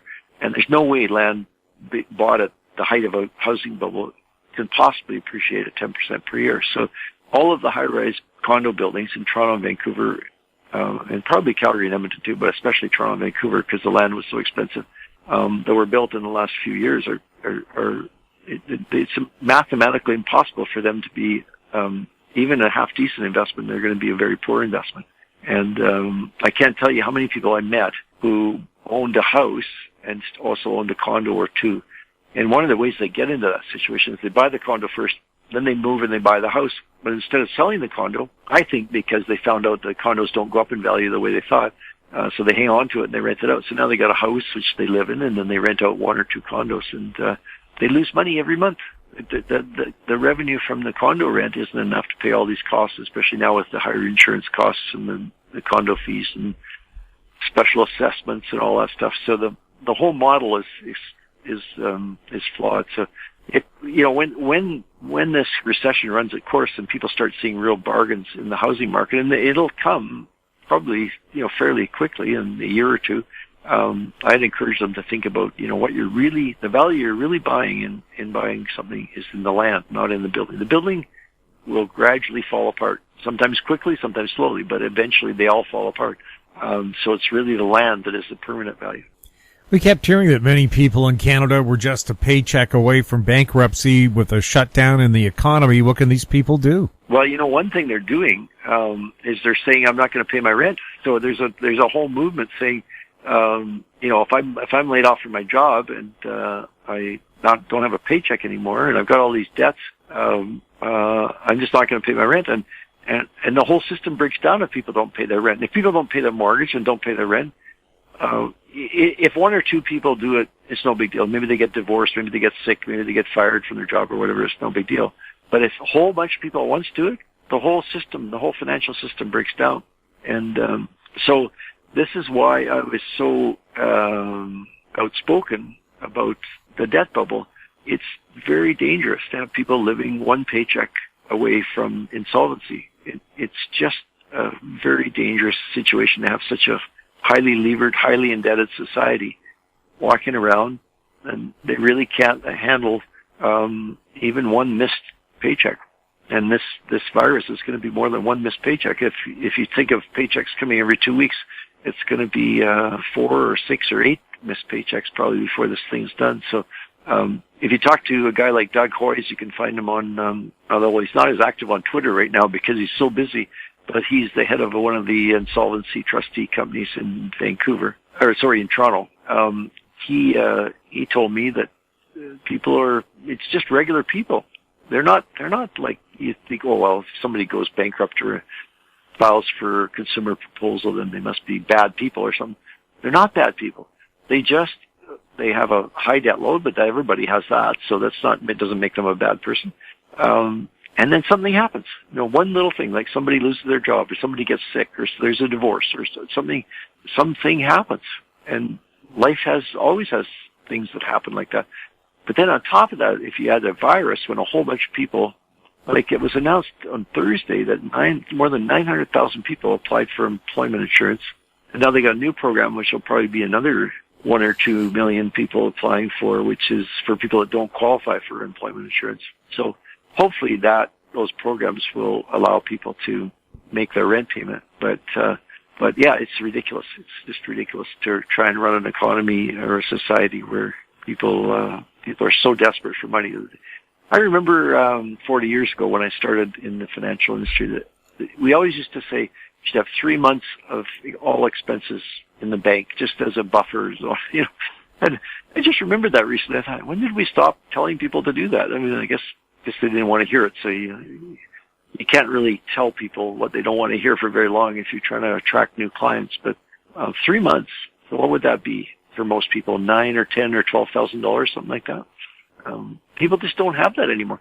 They used to, like if you go back 30 years, it's a short period of time. Most people had that, and now, no, they don't have that, and they also have way more credit card debt than anybody ever had before too. So I don't know how we got there. I met somebody who said that the most successful advertising coup of the last 30 years was the financial services industry convincing people that debt was sexy. It's like being in debt was the in thing to do. That was of course people loved the idea of having money that they didn't earn to spend, right? So it wasn't probably that hard. But what a disastrous thing that we did there. I think we all have some responsibility in terms of allowing people to start thinking that they can run their lives with such high debt loads. And maybe that'll be a good thing that comes out of this. Is that an awful lot of people will say, "Yeah, I'm never getting caught like that again." Do gold and silver look like they're waking up? They definitely are. I just checked that for a client yesterday, and I was surprised to learn because up until February, the S&P 500, the U.S. stock market, had just done phenomenally well, way better than Canada, way better than Europe, way better than the numbers were outrageous. But gold, the price of gold, had actually outperformed the S&P 500. So over the last, say, 4 years, just to go back to 2016. And I just checked it this morning again. It's still true after the downturn. So gold has gone down, but the S&P 500 has gone down more. And it's quite a wide margin. It's not even close to being a tie. It's a wide gap. But one of the things is people are terrified about all of this money that's being pumped. Like when people start talking about sending checks to people's bank accounts for no reason, just to give them a check, people view that as dangerous because they think that's going to water down the value of all that paper money, or deposit money, if you call it that, fiat money, as people call it. And so I got to get my money into something hard. And if real estate is crashing, then that leaves gold as the last option. So, but so far I haven't seen. I remember in 1980 quite clearly, because I was pretty new, and in those days, if you were the new guy in the office, you had to take all the walk-ins, right? And the walk-ins, when gold hit $850 an ounce, what did they want to do? They wanted to buy gold or gold mining shares, right? So I ended up meeting all kinds of people that were crazy about gold, and the senior guys sat at the back of the room. We all sat in one big room. We didn't have individual offices, but they were at the back of the room. They didn't want any part of it. They said, no, I don't want to get involved with those. And sure enough, they were right, because a year later it had dropped like 50% or something, and all these new customers were wiped out, and they were no longer customers, right? But so we're not even close to that yet. Like that's I can remember that as being crazy. Like I remember being interviewed on television about the gold price, and because that tells you how much interest there was when the evening news show, which barely even talks about the stock market, wants to talk about gold and gold mining stocks. So we're a long ways from that. But your question wasn't, are we at peak? It was, has it woken up? Well, for sure it's woken up, and it's outperforming, but I don't think people have really caught on. And for people that are interested, there's actually an interesting anomaly. So the gold price has outperformed the S&P 500 by a wide margin, but gold mining shares, companies that mine gold that are listed on the stock market, they've lagged behind the S&P 500. So that's really weird, because they're the ones that are going to make all the profit from selling gold. And so people want to own the gold directly, but they don't want to invest in shares that mine in gold. And I think the thing that people are missing is that those gold mining companies, they have their annual gold production, like Agnico Eagle is one of the biggest ones in Canada. It's probably, I forget if it's 2 or 3 million ounces a year. So they're making extra profit on those 2 or 3 million ounces a year. It's probably billions of dollars, because gold has gone up like $500 an ounce in the last 4 years. But also, all those companies have varying amounts of reserves in the ground. So the value of those reserves in the ground has also gone up, and that's leverage. So there's a lot of leverage in there in terms of how much gold they might be able to produce. And some of it is the thing about mining, is some of it is useless at $1,000 an ounce gold, but it becomes very profitable at $1,600 an ounce. It's just so they don't even count it in their reserve calculation, because you're not allowed to, as the rules work, that it has to be profitable, or it has to be an expectation of a profit before you can count it. And so you'll see all these gold mining companies recalculating their reserves, and all of a sudden they add a whole bunch of new reserves. Well, they knew the reserves were there all along. They just weren't allowed to talk about it because it wasn't economic. So, and then if it goes on a little bit longer and they make all these profits and stuff, what they'll do is they'll start exploring for more gold just right adjacent to their current mining operation. It's expensive, so they don't do it, but if they got lots of profits rolling in, they'll start, and they'll probably find some more. Some of them won't, but some of them will. So there's that, and that's where you can get phenomenal returns on gold mining companies, where you extend the resource another 500 yards north or east or something like that. There's a whole bunch of mining terms that I'm just starting to remember them now. It's been so long since we talked about them. But you know what Mark Twain said about a gold mine? Because he had invested in gold mines and lost a lot of money, and he very succinctly said, you got to be careful. Before I tell you what he said, you got to remember that when the gold comes back, there'll be a lot of speculative. Well, everybody remembers Bre-X, right? So there'll be lots of Bre-X's as well. And I guess Mark Twain got caught in one of them, because he said this quote was, "A gold mine is just a hole in the ground with a liar standing on top of it." I also love his definition of golf. He said, "A perfectly good walk ruined." Yeah, he had lots of good sayings like that. I love Mark Twain. Is there a push on to eliminate banknotes and coins in Canada and replace them with digital currency? Central banks worldwide all have coincidentally or by design, I don't know which, all have investigations going, and then Bank of Canada announced it. I didn't pay much attention, but I did notice it, to look into the possibility of going completely digital and on the currency, so there would be no, because, most people barely carry any currency anymore. And the start of it was the anti-money laundering, because the hockey bags full of money. It's Vancouver's fault with all those casinos and the hockey bag full of money going in. The big money launderers don't use cash; they use offshore bank accounts and wire transfers and stuff. But at any rate, that's the start of it. But now with the virus, people are saying the money is one of the potential things that could spread the virus, and the virus is going to be with us for a long time. It's not going to go away. This current thing will pass, but the virus won't disappear. It'll be around. So they're probably looking at that as well. But only 3% of the total money supply is in paper money or coin. It's 97% is in the form of bank deposits. So it's not going to make that much difference, except to people that have money that they can't explain, and they've got it hidden in their basement in $100 bills, stacks of $100 bills. I remember a couple of years ago reading about a guy in the Chinese army that I think he was a general, and a whole bunch of people had gotten promotions underneath him, and the way he got a promotion was giving the general cash, and so they caught him, and they went into his basement, and he had, it was an enormous amount of money. I forget, it was millions and millions of dollars, and just in bundles of cash that people had delivered to him for the purchase of a promotion that he gave. So cash has uses that that's the kind of thing you can't do with bank accounts, because it makes too big a trail. But so I don't know. There's a lot of people that are against eliminating currency, maybe for those reasons, and I don't know. But in the end, it's probably going to disappear for sure. What effect could the low price of oil have on the electric vehicle market? Well, I wasn't driving because I'm self-isolating, because I was traveling 2 weeks ago. And my self-isolation finishes on Sunday night. But by then, already people are not going outside anyway, so I don't know how much difference this end of the self-isolation is going to be. But I heard from somebody else who was still driving around that the price in Edmonton was down to 65 cents or something like that. And I thought, wow, I should go buy some, even though I should just go buy some. But I only have electric car now, so I have no use for it. But Vancouver's below $1 a liter. I never thought I'd see that. Exactly. So I don't think the choice to go electric, to me, I would never even cross my mind to consider going back to gasoline, just because the price was low. It's not a factor. There's so much more involved.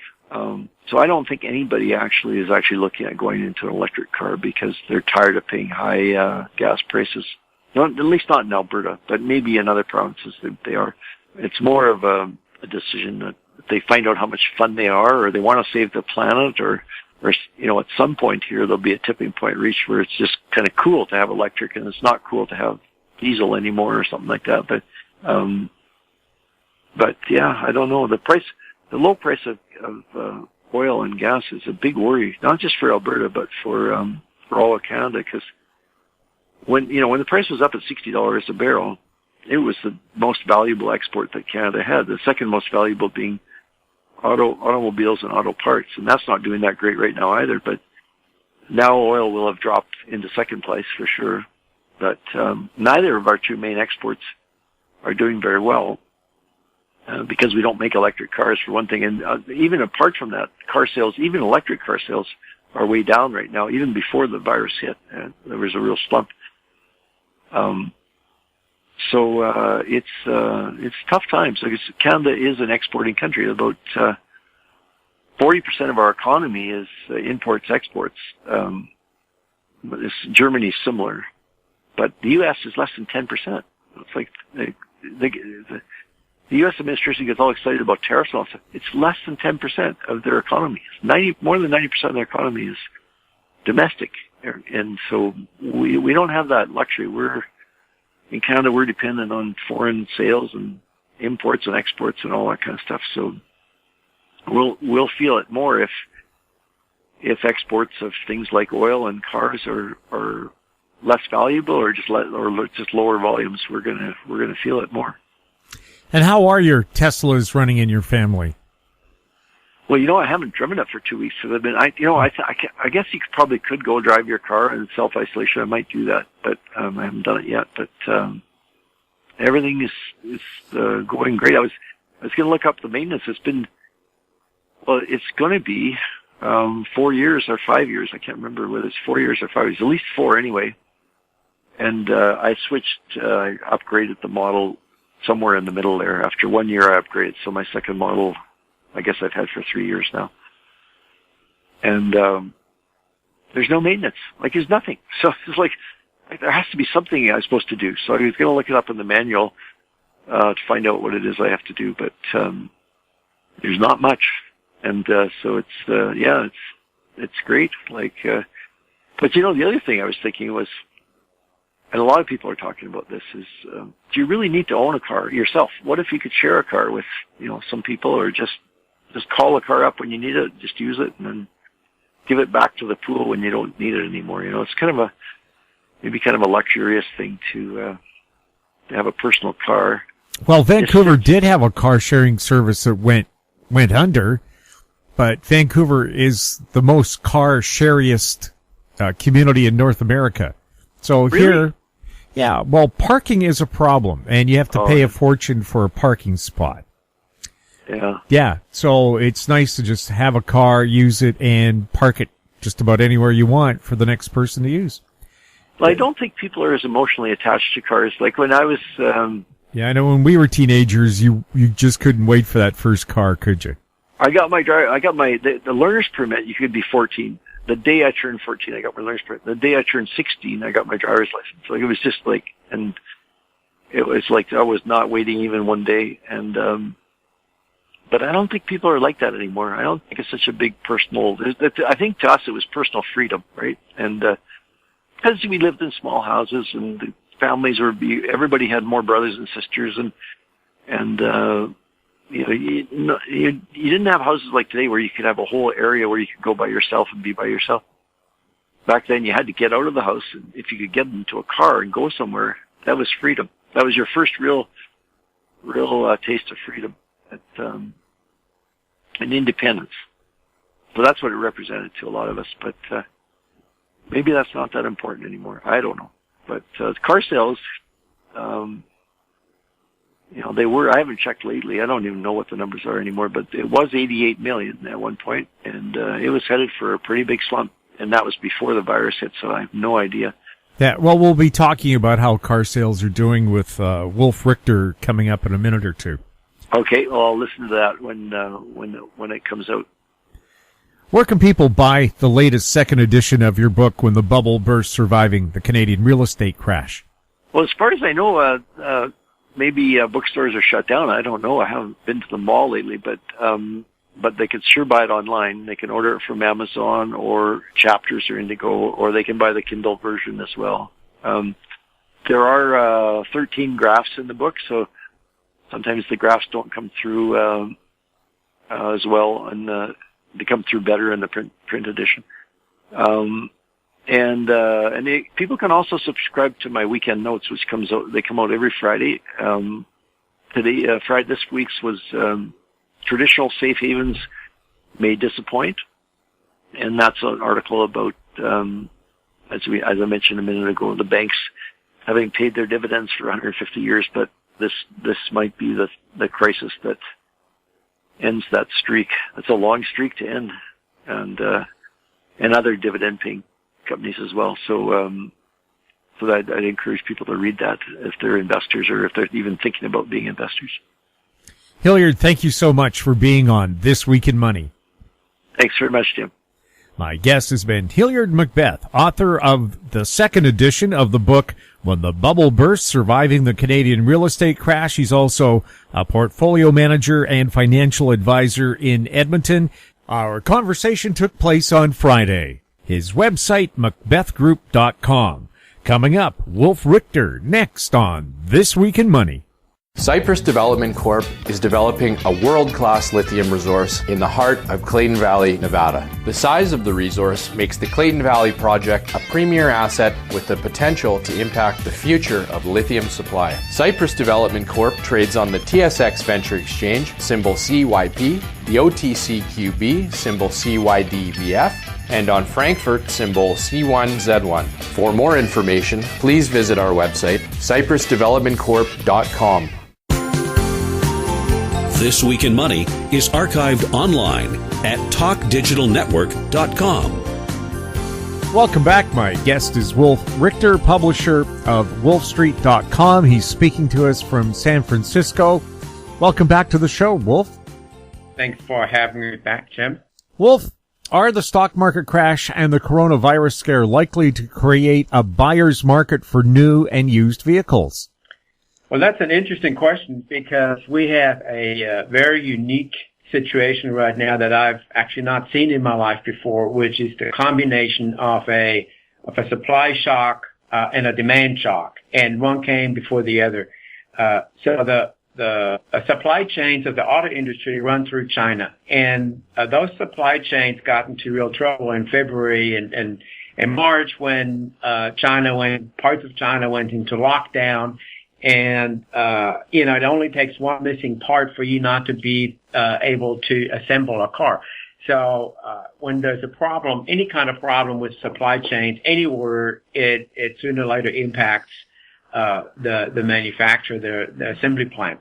And so the automakers were struggling to get around these issues. And so in February and in early March, they tried to figure out how to get their parts and components into their manufacturing plants here in the United States, in North America in general, and in Mexico, Europe, and so forth, so that they could keep supplying the market with vehicles.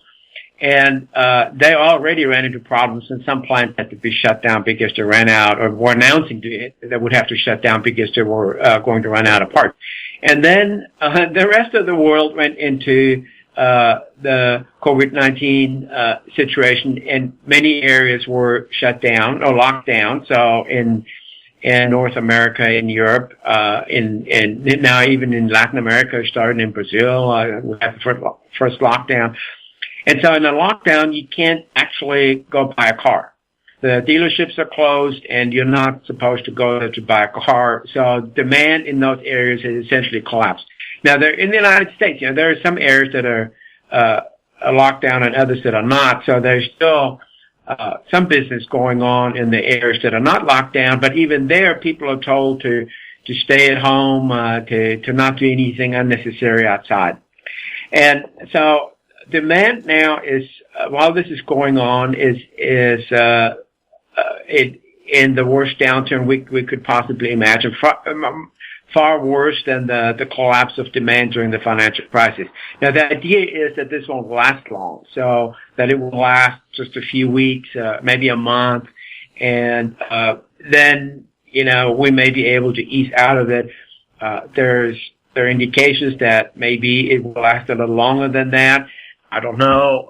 Nobody has really seen anything like this before, but if it lasts 2 months, we will have essentially a demand collapse for 2 months.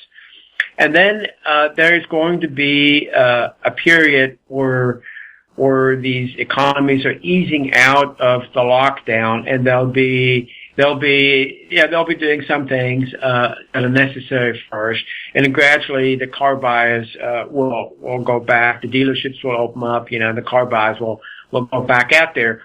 And manufacturing plants are starting to crank up again by that time, so there'll be eventually more supply. So the question now is, if supply comes back, or when supply comes back online, and when people are actually able to go out and buy a car, will they do so?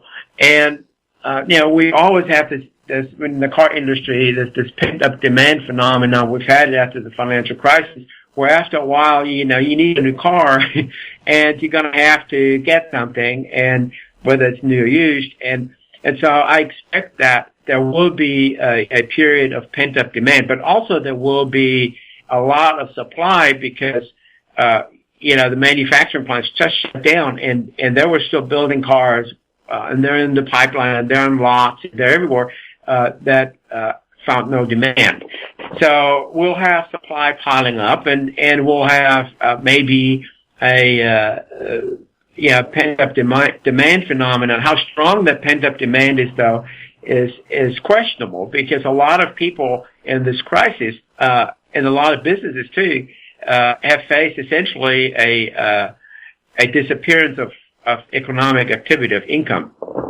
And even though there's numerous bailout programs now on the way, but this is a situation where all of a sudden, from one day to the next, many millions of people are suddenly unemployed, and businesses are shut down. The small business owners are facing an existential crisis for their companies. So this would have to sort of go back to normal, or some kind of normal, the new normal, before we see this phenomenon of pent-up demand really kicking in. And I don't know how long it will take to get there. I don't think it's going to be very quick. So I think this will dog the industry for a long time. So car sales will eventually pick up from the very low levels where they're at right now. They'll be terrible. They'll be absolutely terrible in the second quarter. And in the third quarter, they'll pick up a little bit maybe from that very terrible level. And then maybe we'll see a little bit of that pent-up demand towards the end of the third quarter and the beginning of the fourth quarter, through the fourth quarter. So I don't expect there to be a shortage of cars. So I think there'll be plenty of cars out there. I expect manufacturers to try to stimulate demand by putting out some incentives. Interest rates are already extremely low, so 0% financing is a cheap option nowadays. So it will be just about everywhere. Plus, there'll be rebates, and there'll be other incentives to get people out to the car dealers again. And so I think for new vehicles, there will probably be a period when it's a pretty good time to buy a car, where you can make deals where car dealers and manufacturers are trying to stimulate business, get it back up to where it is at a survivable level, and they will probably be pretty aggressive in trying to do that. But that won't happen now. This is something later in the year. So right now the industry is essentially on ice, and a lot of manufacturing plants are shut down. Car dealerships are shut down, so there's not a whole lot you can do at this point. But I think later this year might be a pretty good time to buy. Will it help that the central banks in Canada and the U.S. have lowered interest rates? Will that also help the automotive sector?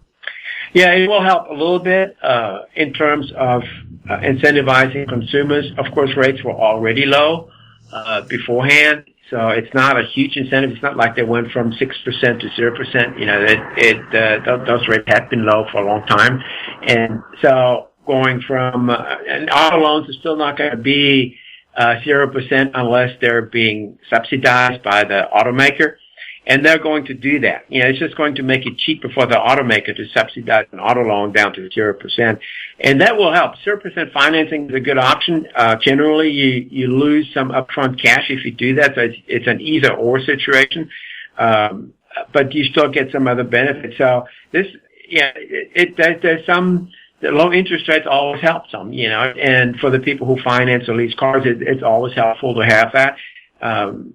So it'll be an encouragement for people to borrow money. Now, they have to have jobs and incomes to be able to borrow money. And that's the thing, that we're not really sure of how this is going to work, if everybody gets their jobs back or if we're facing a major job crisis, going forward. And if we do, that will change everything. I'm going from the assumption that, most of the people will get their jobs back by late this year. But if you're facing a cascading jobs crisis, and that could be the case, then we're looking at a long-term economic downturn that is much harder to predict how that turns out for the car business. We'll have more with Wolf Richter when This Week in Money returns. Don't miss out. Stay informed. Receive the HowStreet.com weekly recap with thought-provoking podcasts, radio, and articles delivered to your inbox. Sign up for the HowStreet.com weekly recap on our homepage at HowStreet.com. This Week in Money is archived online at TalkDigitalNetwork.com. Welcome back. We're speaking with Wolf Richter. Wolf, is credit becoming tougher to get? Yes and no. So if you're a consumer and you have a good job and you didn't get laid off and your company's still operating, you shouldn't have any trouble getting credit. Now, I don't know what you're going to do with this credit because you can't buy a car and it's very tough to buy a house now. And, so, yeah, as a consumer, the credit card probably maybe a nice thing to have now that people buy everything online. But if you have lost your job and you're on unemployment compensation, now, it is going to be tough, for consumers to get credit, to get new credit. Now, for companies, for large companies, they're now benefiting from the central bank tsunami of cash that's rolling out there, and the Fed lends directly to companies, and it's encouraging banks to lend to companies. So there's really no problem there for companies that are rated investment grade. The problem is with junk rated companies, with over-leveraged companies, and particularly with companies dealing with mortgages, mortgage-backed securities. There's a real issue there now, and we've already had some companies essentially collapse that deal in mortgage-backed securities because there's a liquidity crisis in the financial markets for those products now. And so there are certain aspects of the economy where credit is tougher to get. And I don't think this will impact consumers much at this point, but if you're in that type of risky business, especially if you're in some way or other, if your business is associated with mortgages, it will be tough, I think, going forward. There are companies in the energy sector, they're now being cut off from credit, and the shale oil space especially. They were already in trouble before going into this. Now the oil price has collapsed, so it's not really an issue of COVID-19. It's an issue of the price war in the oil industry, and they're essentially cut off from new credit. And there are other sectors like that. Retailers, brick and mortar retailers are essentially cut off. So we'll see a lot of bankruptcies in those areas. There'll be other areas like that. And retailers are impacted by COVID-19, but they've been getting crushed by online shopping for years now. This is just sort of tossing them over the cliff. And so that's an end of the market where credit is now essentially impossible to get. But if you run a profitable business and you need credit, I think there's plenty of opportunities. Do banks look like they could be in trouble? Well, we didn't think that would ever be in trouble again, according to former Fed Chair Yellen. And now we've got this debacle with mortgage-backed securities and mortgages in general sneaking into our world, in that there will be moratoriums on mortgage payments. So half of the homeowners out there are contemplating not making any mortgage payments under these programs, so that they'll get some forbearance.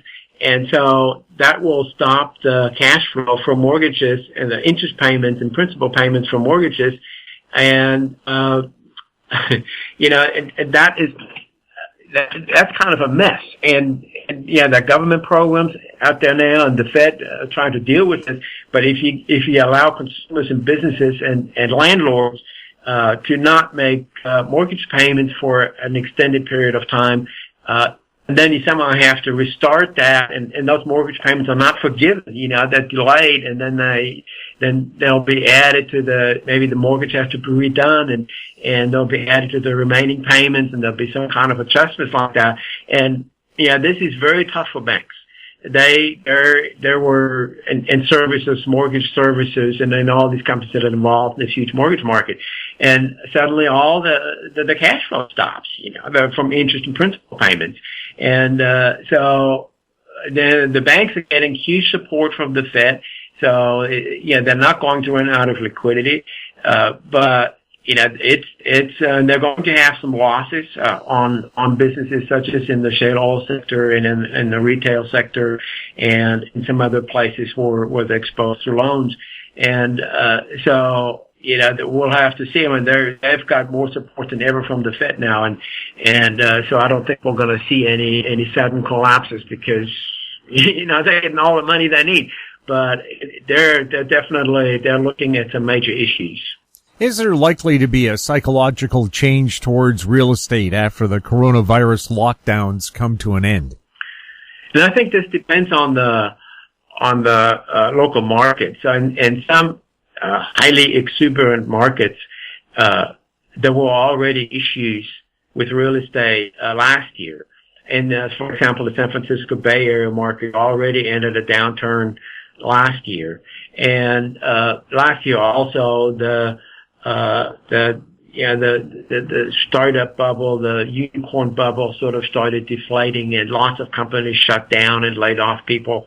And now these are well-paid tech workers. And here in San Francisco, Macy's shut down its tech center. There's 1,000 people working in it. That happened just a few weeks ago. And this is not because of the virus. This happened. These decisions were made before, and so we've had this tech downturn that was sort of easing into the area and into other areas too. And now we get and venture capital funds is pulling back, and the companies had trouble getting more funding, and these kinds of issues. They were happening, and they were hitting real estate. Now we're getting this virus situation where we don't really know what the tech sector. I mean, the large companies will be fine, but the startup bubble coming out at the other end, we don't know what will be left over. There'll be a lot of debris lying around, and we can just pick through it. And so I think this will undoubtedly have an impact on real estate. In addition, the stock market crash, is impacting real estate buyers. And, historically, Bay Area, San Francisco, housing prices are following the NASDAQ by, there's usually a 3 or 4 month lag, but the NASDAQ goes down hard, home prices go down hard. So I don't see that this will sort of suddenly snap back to normal. I think there will be a big change in attitude, in the psychology towards real estate. A lot of people, the Chinese have been locked out from this market. There was a significant force here. There's all kinds of things coming together that will change the psychology. I've heard from people in the industry, and right now the industry, so real estate brokers, they're in chaos, and they're frightened. They don't know, their business is essentially shut down for now, and they don't know how this will come back. And of course, they don't really care in general whether prices go up or down. They just want to make deals. They get paid on making deals. And, they're worried that sales volume will be so low that, it'll be tough for them, to get through this. So I think there is no chance that this will leave, the psychology unchanged. I think there will be big impact in how we look at real estate in some of the hottest areas.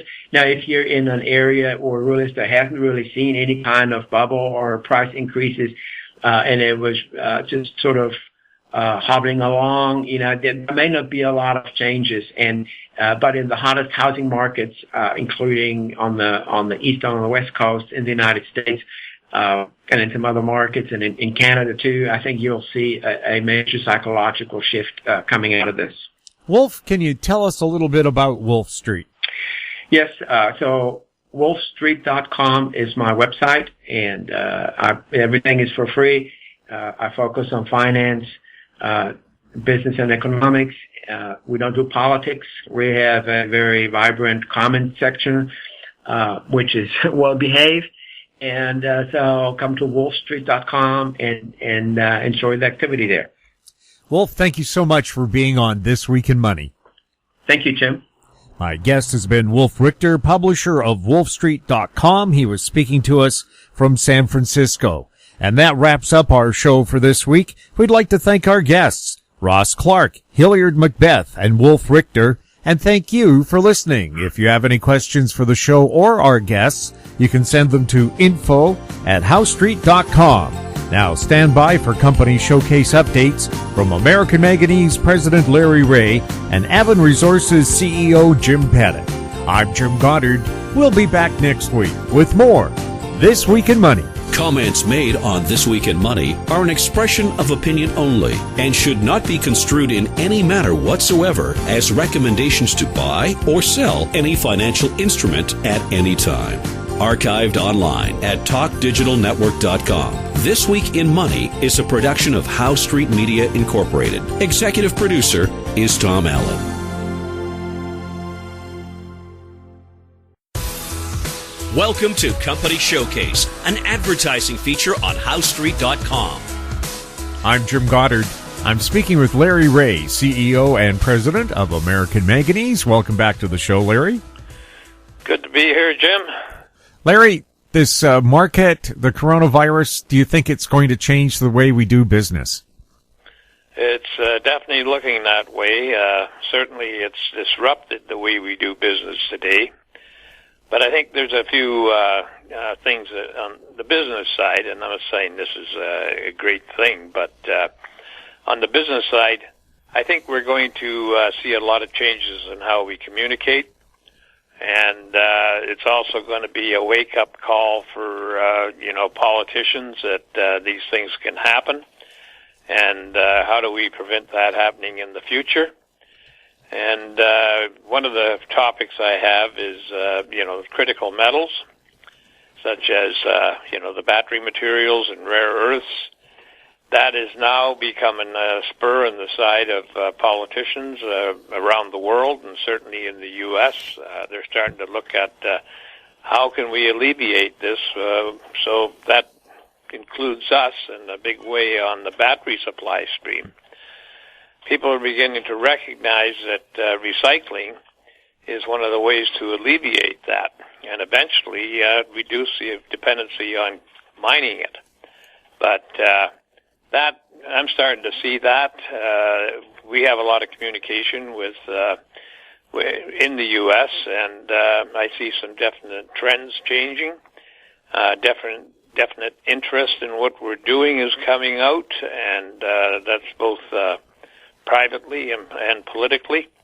So I see that as a big boon for us moving forward. In the meantime, we're just trying to maintain and keep the company in front of everybody so that they realize that something I've been talking about forever, the value of the patents is going to be critical and crucial in going forward. You'll start to see that developing more and more and more.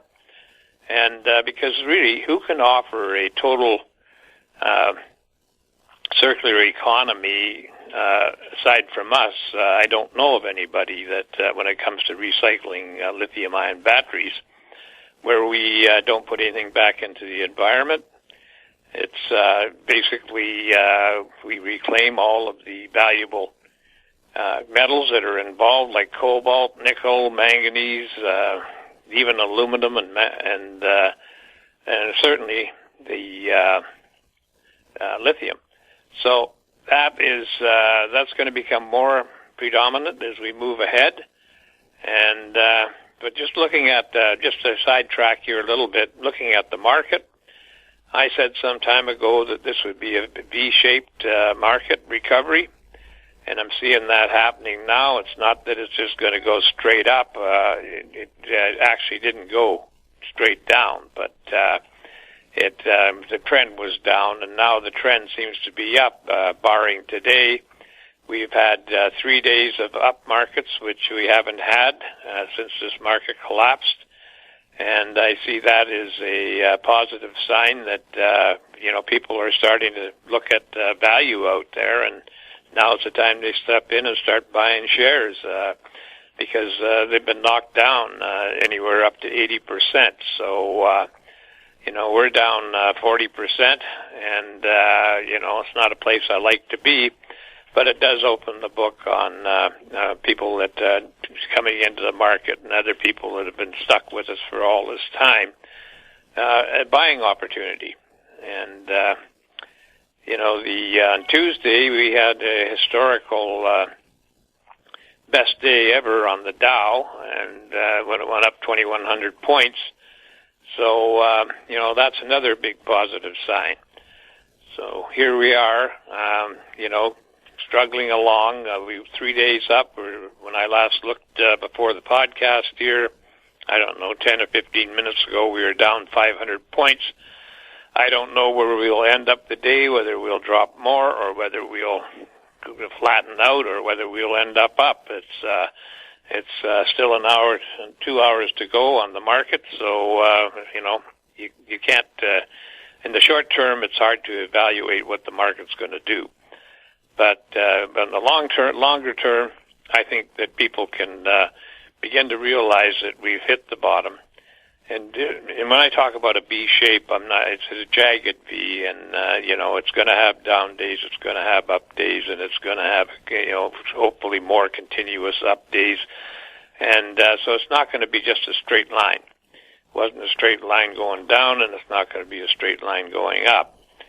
But in my opinion, as humble as that may be, I think that we've hit the worst is behind us as far as the market goes. The coronavirus, I think, would probably start to flatten out here in North America sometime in the next couple of weeks, and maybe less cases will be reported. Certainly that's happening in China, where 80% of the workforce is back at work. And they did we have to take our hat off to them. They did a fantastic job of corralling the virus and getting people back to work. And, I think that's very important. A lot of people are looking out the window wondering what the future holds. So, what's my job going to do? The government can only support us for so long. And this is going to set us back, set the economies back, and all around the world.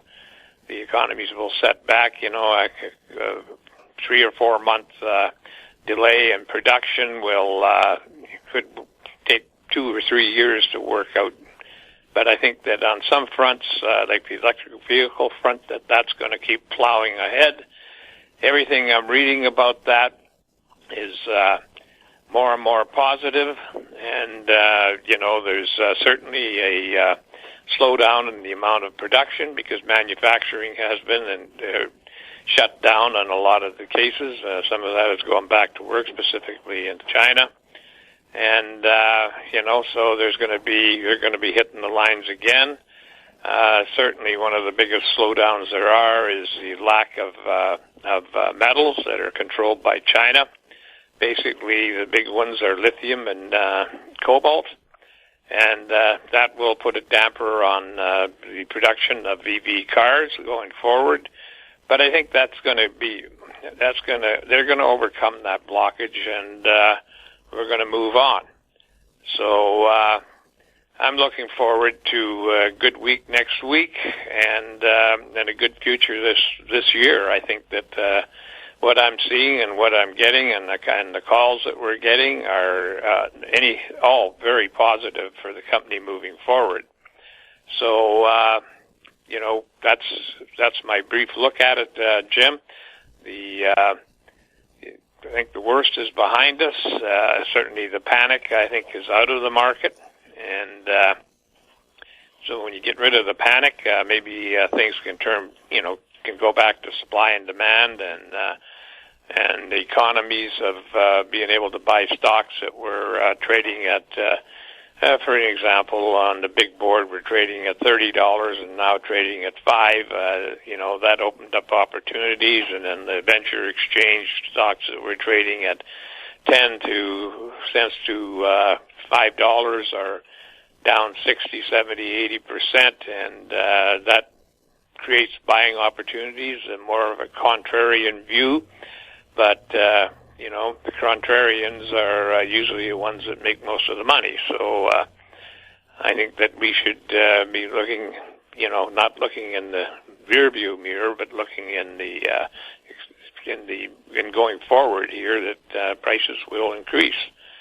So opportunity will be there for a while, but it won't be there for long. So I'm encouraged, Jim. I have never once had a lot of worry set in about what was going to happen to the company by itself, because everything we've got is solid. And as I can't repeat enough, our patents they'll protect us and put us in front of the herd on really providing a service to the EV car industry and a service to the environment. So I think that we're in good shape for that matter.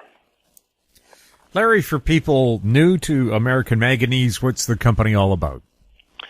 American Manganese is a critical metals company that developed a process for treating very low grades of manganese. It's going to be much more important in the future because in reality, the deposits in the U.S. and in Canada are either small and poddy or large and very low grade, and we look at the low grade deposits, and we developed a patented process for that.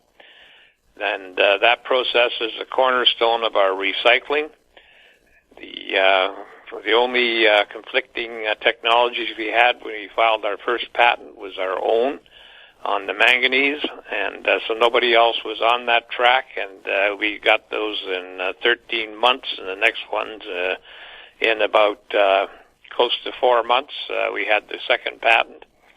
And the third patent has been slowed down applying for it, but it's not as critical as that first patent that went out. And we filed for it in 9 different countries or 7 different countries. So we're in good shape there. The company is traded on the Toronto Venture Exchange under the symbol AMY. It's traded in the U.S. under the symbol AMYZF. It's traded in Frankfurt under the symbol 2AM. We have a website that you can do a lot of, all of your due diligence on because we're very transparent at AmericanManganeseInc.com. Or you can phone me at 778-574-4444 or email me at LREAUGH@AMYMN.com. Larry, thanks for the update. You're welcome, Jim. I've been speaking with Larry Reaugh, CEO and President of American Manganese. I'm Jim Goddard. Our conversation took place on March 27th.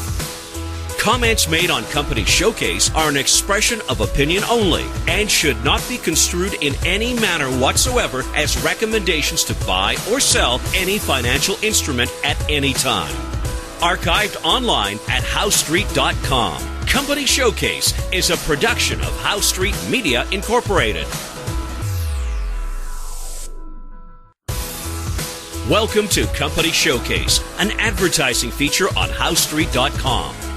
I'm Jim Goddard. I'm speaking with Jim Pettit, CEO and President of Aben Resources. Welcome back to the show, Jim. Thank you very much, Jim. Jim, what kind of challenges are junior mining companies and exploration companies finding with this COVID virus crisis? It's affecting everyone at every level. I mean, it's just the fact of the fear of spreading the virus is shutting down a lot of mines, curtailing a lot of mines. I mean, that's one of the reasons I think, the gold price is so readily wanting to go up because the supply is being curtailed. A lot of mines in Canada, there's a whole list of them now. You got a lot of mines that are going into one shift instead of working 2 shifts, that sort of thing. And then they're very careful about the shift that comes back, right? They go 2 weeks on, 2 weeks off, let's call it that. These guys go away, like Rainy River, the mine there at New Gold. Their issue is with so much of their staff lives in the Rainy River area in Fort Francis, and they go across the bridge at International Falls and go binge shopping down in Minnesota and then come back. And they don't isolate. So it's affecting their operations, and I think they basically have just had to shut her down because so much of their staff is in isolation.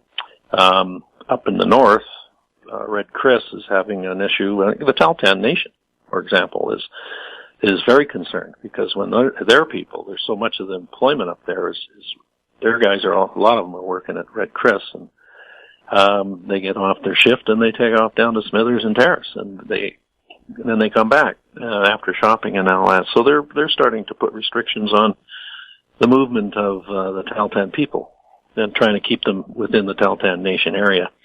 And shop there, can't leave. If you leave the territory and want to come back, you got to isolate yourself for 2 weeks.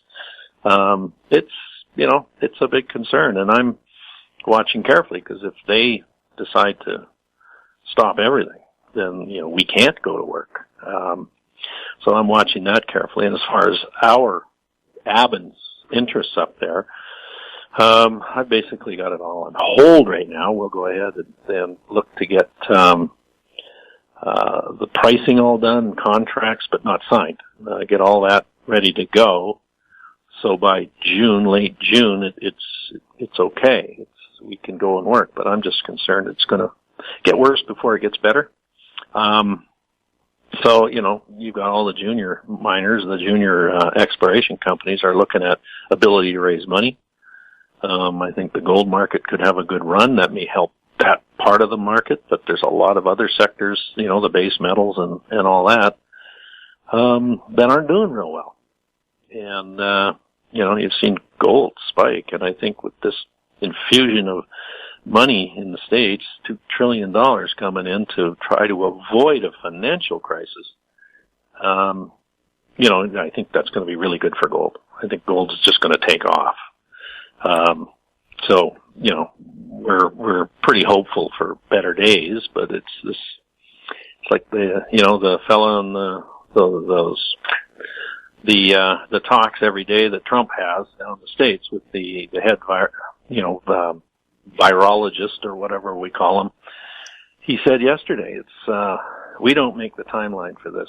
The virus makes the timeline, so, don't get over excited about possibly it ending sooner than later. I think it's going to be later. But hey, and by that I mean more months rather than Easter. So, there is a big effect, and it's not just about the virus. It's about being able to finance. It's about all that. And I think once gold takes a serious move, the door might start to open for financings. Is it hard for small companies to move money around right now, especially if you have operations that are spread across the country or across the planet? Well, yeah, the banks are, they're partially staffed. They rotate staff in and out, much like the government does. So, yeah, I do have a company in this office that does rely heavily on wire transfers. And that's tougher. It takes longer. Sometimes they're not even there to do it. So you got to select the right day of the week, and you plan like 4 days ahead to get the wire to actually work properly and get to its destination. If companies are properly run, are they going to be able to survive this? Absolutely. You need to start cutting back now. I've been sitting with the spreadsheet here, and I own Sentinel Markets, and we've got the 5 companies in here, and so I just want to make sure they're all handling their cash really well. Most of the guys in management and the accounting staff and that, they're all taking cuts right now to keep the doors open. Even if it's an extra month, you never know. But we're all fairly well cashed up. But we're going to sit on it for a bit, so we got some really solid direction. Jim, for people who are new to Aben Resources, what are you all about?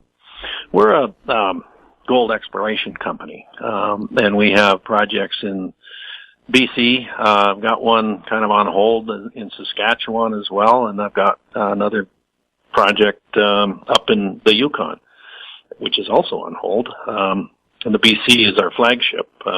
It's up in the Golden Triangle. And, we've got good plans to move forward, and we're just waiting to make sure the timing is right. And where are you traded and under what symbols?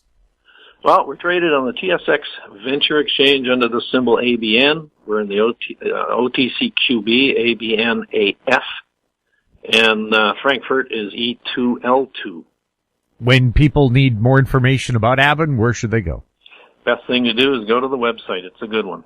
And I'm building a new one right now too with a different look, but it's also going to be really nice. AbenResources.com. Jim, thank you so much for the update. You bet. Thanks a lot. I've been speaking with Jim Pettit, CEO and President of Aben Resources. I'm Jim Goddard. Our conversation took place on March 26th. Comments made on Company Showcase are an expression of opinion only and should not be construed in any manner whatsoever as recommendations to buy or sell any financial instrument at any time. Archived online at HowStreet.com. Company Showcase is a production of How Street Media Incorporated.